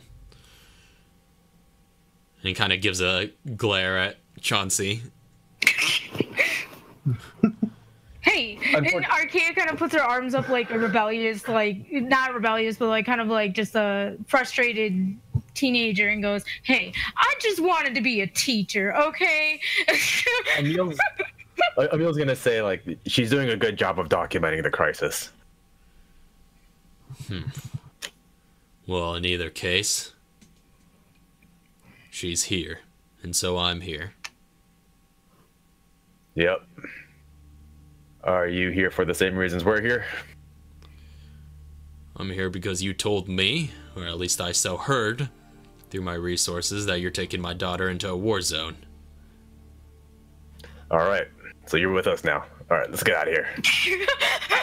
Get out of here. Oh, everything hurts. Katara, I mean, I feel good. Yeah. I've got a pounding headache. Aiden just vaults over the rails and is just like, "You're looking rough there. You might want to sit yourself down, Emil." Oh, yeah. I got a pounding headache and my bones hurt. I feel like I just got impaled. Yeah, I got impaled. He's doing the old man walk. Walking at 15 feet per round.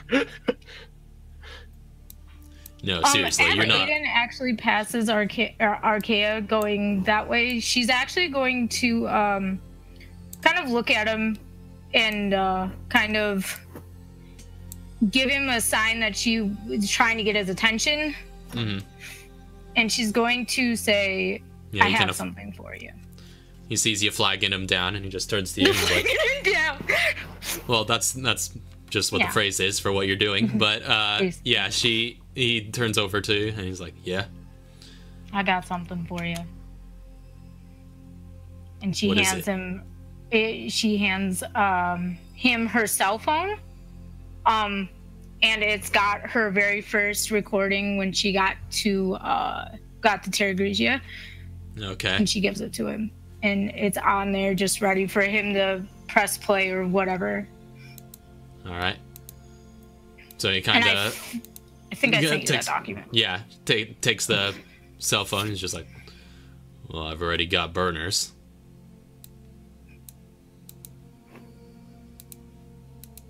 No. There's a recording on there for you. A recording. I was going to give it to you when I got back to the States, but since you're here, well, might as well give it to you now. All right. I'm resting. Very well. You want me to listen to this right now? I think it would be best. I did almost die here, and I would like you to see your reaction. Emil, what? Very well. And he kind of lets the rifle go slack in his hands and just like slings it off to the side and steps out of the way and starts listening to it. For the sake of the stream, do you want to explain what's on the... Basically, she tells him that she's excited to be in, see the world. She wishes it was under better circumstances. 1 second. I have the thing here. I just want to make sure I'm hitting all the right points. She does say that after she ran away and, after they talked, when that day that he talked to her about Yuko and Wesker, that she feels like her and Emil don't necessarily see eye to eye anymore. And she basically, for the first time that Aiden knows of, she actually calls him Dad. And she also tells him, even though she couldn't say it before, that she does love him. Mm-hmm. And she also tells him that she thinks Lansdale is bad news. And that's pretty much it. All right, so he's over there listening to this recording. And the rest of you taking a rest, or? Oh, yeah. I think you guys just like strapped into the theater. I think we're going to take a little bit of a rest. I'm starting a craft.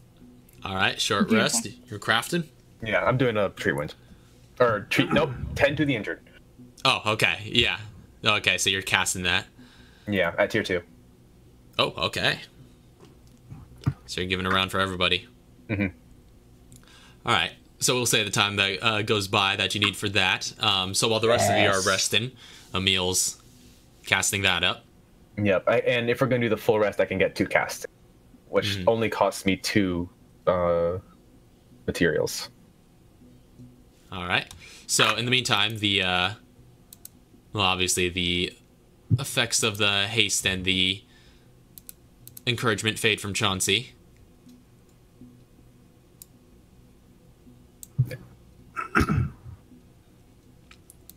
All right. I never remember what this is, so it's so I'm rolling 8d4 for 2 tier 2 casts. 8d4? Yeah, because it's 2d4 plus 2d. It's plus 2d4 per tier. So that brings it up to 4 for 1 cast, and then I'm doing it twice. Oh, okay. You're doing 2 tier 2s. 2 tier 2s. Okay, gotcha. So I'm rolling. You're spending some chemicals here. I'm only spending 2 because I have it on efficient use.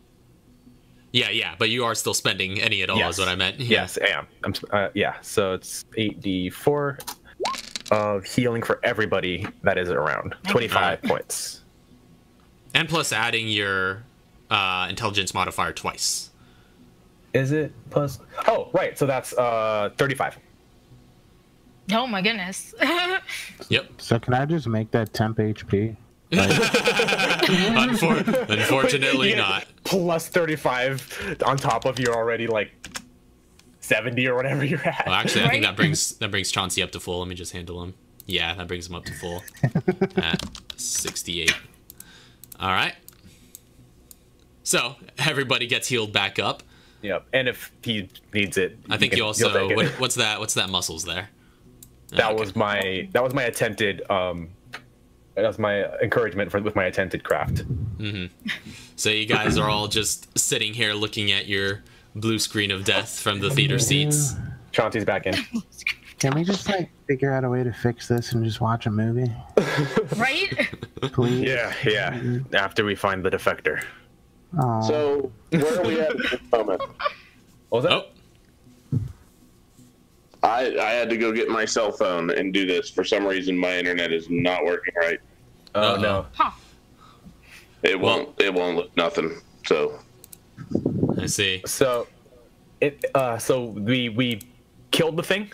Katara killed it with flame spray. You Okay. spent another 5 rounds attempting to attack it, but then you jammed again. Yeah. So you reloaded and then did a jammed attack, but then proceeded to do some well, attacks. that wouldn't have been my way of attacks, but yeah, whatever. Yeah. And then it proceeded to die right after that. yeah, Okay. yeah, because you hit it with the stun, yeah, you hit it with the stun gun. Yep. Mm-hmm. and then Katara popped in behind and was just like, "Okay, I'm gonna hit it." And Yeah. then Well, Aiden popped out of nowhere. Yeah, Oh yeah, bu- Aiden popped out. So yeah. Well, before that, Aiden took out like half of its hit points in one round. So Yeah. I don't know if I remember if you were here. I think you were here when Emil crit it too. oh Yeah, yeah, I was disappearing as all that crap went on. Okay, yeah, Emil crit it and did a whole bunch of damage as well. that's true. Yeah, it was a high damage round. But yeah, so as you guys bring your short rest to a conclusion, all of you who have short rest features get those back. Okay, cool. And you guys are able to get back up. All right, we need to head to we need to find that defector and those survivors. oh yeah, that's still a thing. Yep. I just don't feel like death anymore. That's good. See, what the hell does this mean? It's not finding my primary DNS. Is your I have internet no just idea. gone? It just gone, but like, I was still in Discord. I was still doing everything else, but my Google didn't work. So I switched to Edge, and that didn't work. Everything was fine, and I went to restart it. Nothing's working now. Whoa. Oh, whoa. I hope whoever hit the freaking telephone pole really enjoyed their bruises. I will. I mean, I can check for that while we're doing stuff. All right. All right, so Aiden's just like, I'll stay close. yeah, you're with us now, by the way. So you're telling me that we've replaced Kevin with Aiden? I mean, sure. If you want to look at it that way. I mean, I'm just curious if Aiden would have showed up had Kevin with us. I can tell you about that off stream. Yep. So do you want just Chauncey to take point, or follow somebody? I guess. I'll take point. Let me go ahead and bring up my stat card so I can, or my player card so I can subtract the ammo. So, where are you guys heading off to? Are there any more like just like theaters in this area? There are more theaters, yeah. All right, just like kinda popping in and just looking for survivors. Off screen up there. Yeah. But yeah, you eventually take some time to clear the rest of the theaters, and you find that there don't seem to be any other survivors in the area. All right. Yeah. We got the keys off the manager, right? Yeah, who's carrying those? Chauncey is. Okay. So then we're going. I guess check that other door. Because the manager, elevator? like, we haven't been through this door yet, right? Oh no, yeah, yeah. What's in there, real quick? So Emil hops the concession stand and just like heads off into that room. Yeah, because that's the. It says it's not locked on the map. Yeah, it just But we looks to be have a break room of some kind. Okay. There's just a little desk and a little table and some cabinets. And nothing immediately that like I can just scan with my eyes. No, yeah, there doesn't seem to be anything of use in there. All right. Because that was a manager's keys, not the security booth. So, did Chauncey find anything in this room that needed to be opened? He searched the room pretty thoroughly, and didn't really find anything. So. Okay. Oh wait, no. It's a bundle of keys, right? Well, it just has like this essentially like master key that managers have. Oh, okay. All right. So then we'll head to the booths. All right. So you head back down to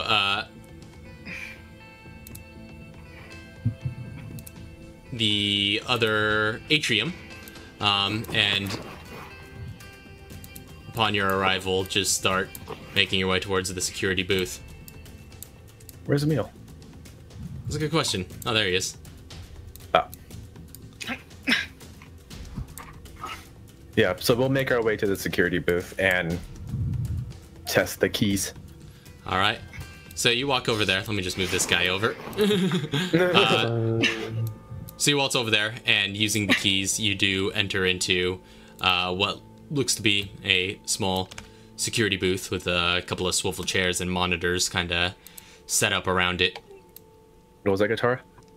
Oh no, I was gonna say, so like, I had a question about like the plushies and everything. Yeah.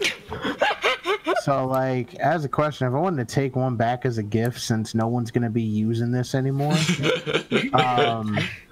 can I like, can that not be an item thing? Can that just be a personal item? Sure. I would say they're small enough that you could carry them as personal items and not really be encumbered by them. Yeah, they're mostly kind of aquatic themed, since you're on this kind of floating island, so lots of like sea creatures, you know, happy looking dolphins, things like that. Happy looking dolphin. I heart Terragrigia. Yeah, I heard Terragrigia's on a few t-shirts. Yeah, definitely gonna take a few trinkets from here just to take back. Just Okay. Like, I'll remember this place, and I'm gonna give this as a gift. All right. Yeah, so you could just note that down as like Terragrigia. Trinkets or something. Yeah, memorabilia, that kind of thing. Yeah. Yeah, sweet. All right. So you find yourself Checking in the around security the booth. Security booth. Yeah.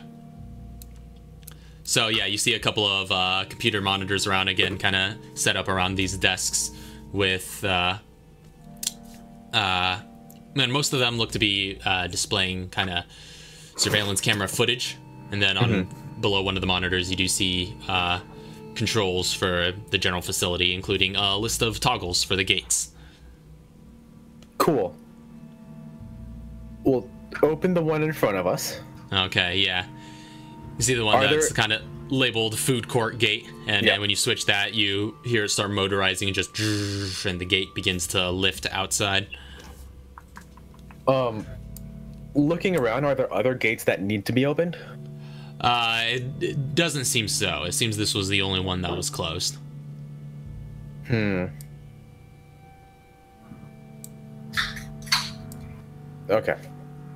Anything right. else in this room that's like any weapons or like anything in the storage or in the security room that could be used? Doesn't seem like it. This was, you know, again, a mall, so it's kind of like mall cop material. That's true. Nothing that could really be used as ammunition or weapons. So it's mostly for monitoring in here. Okay.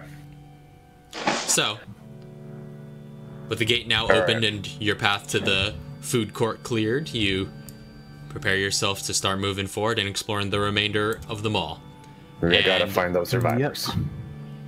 That is going to be where we end tonight's episode. So, thank you all very much for coming out.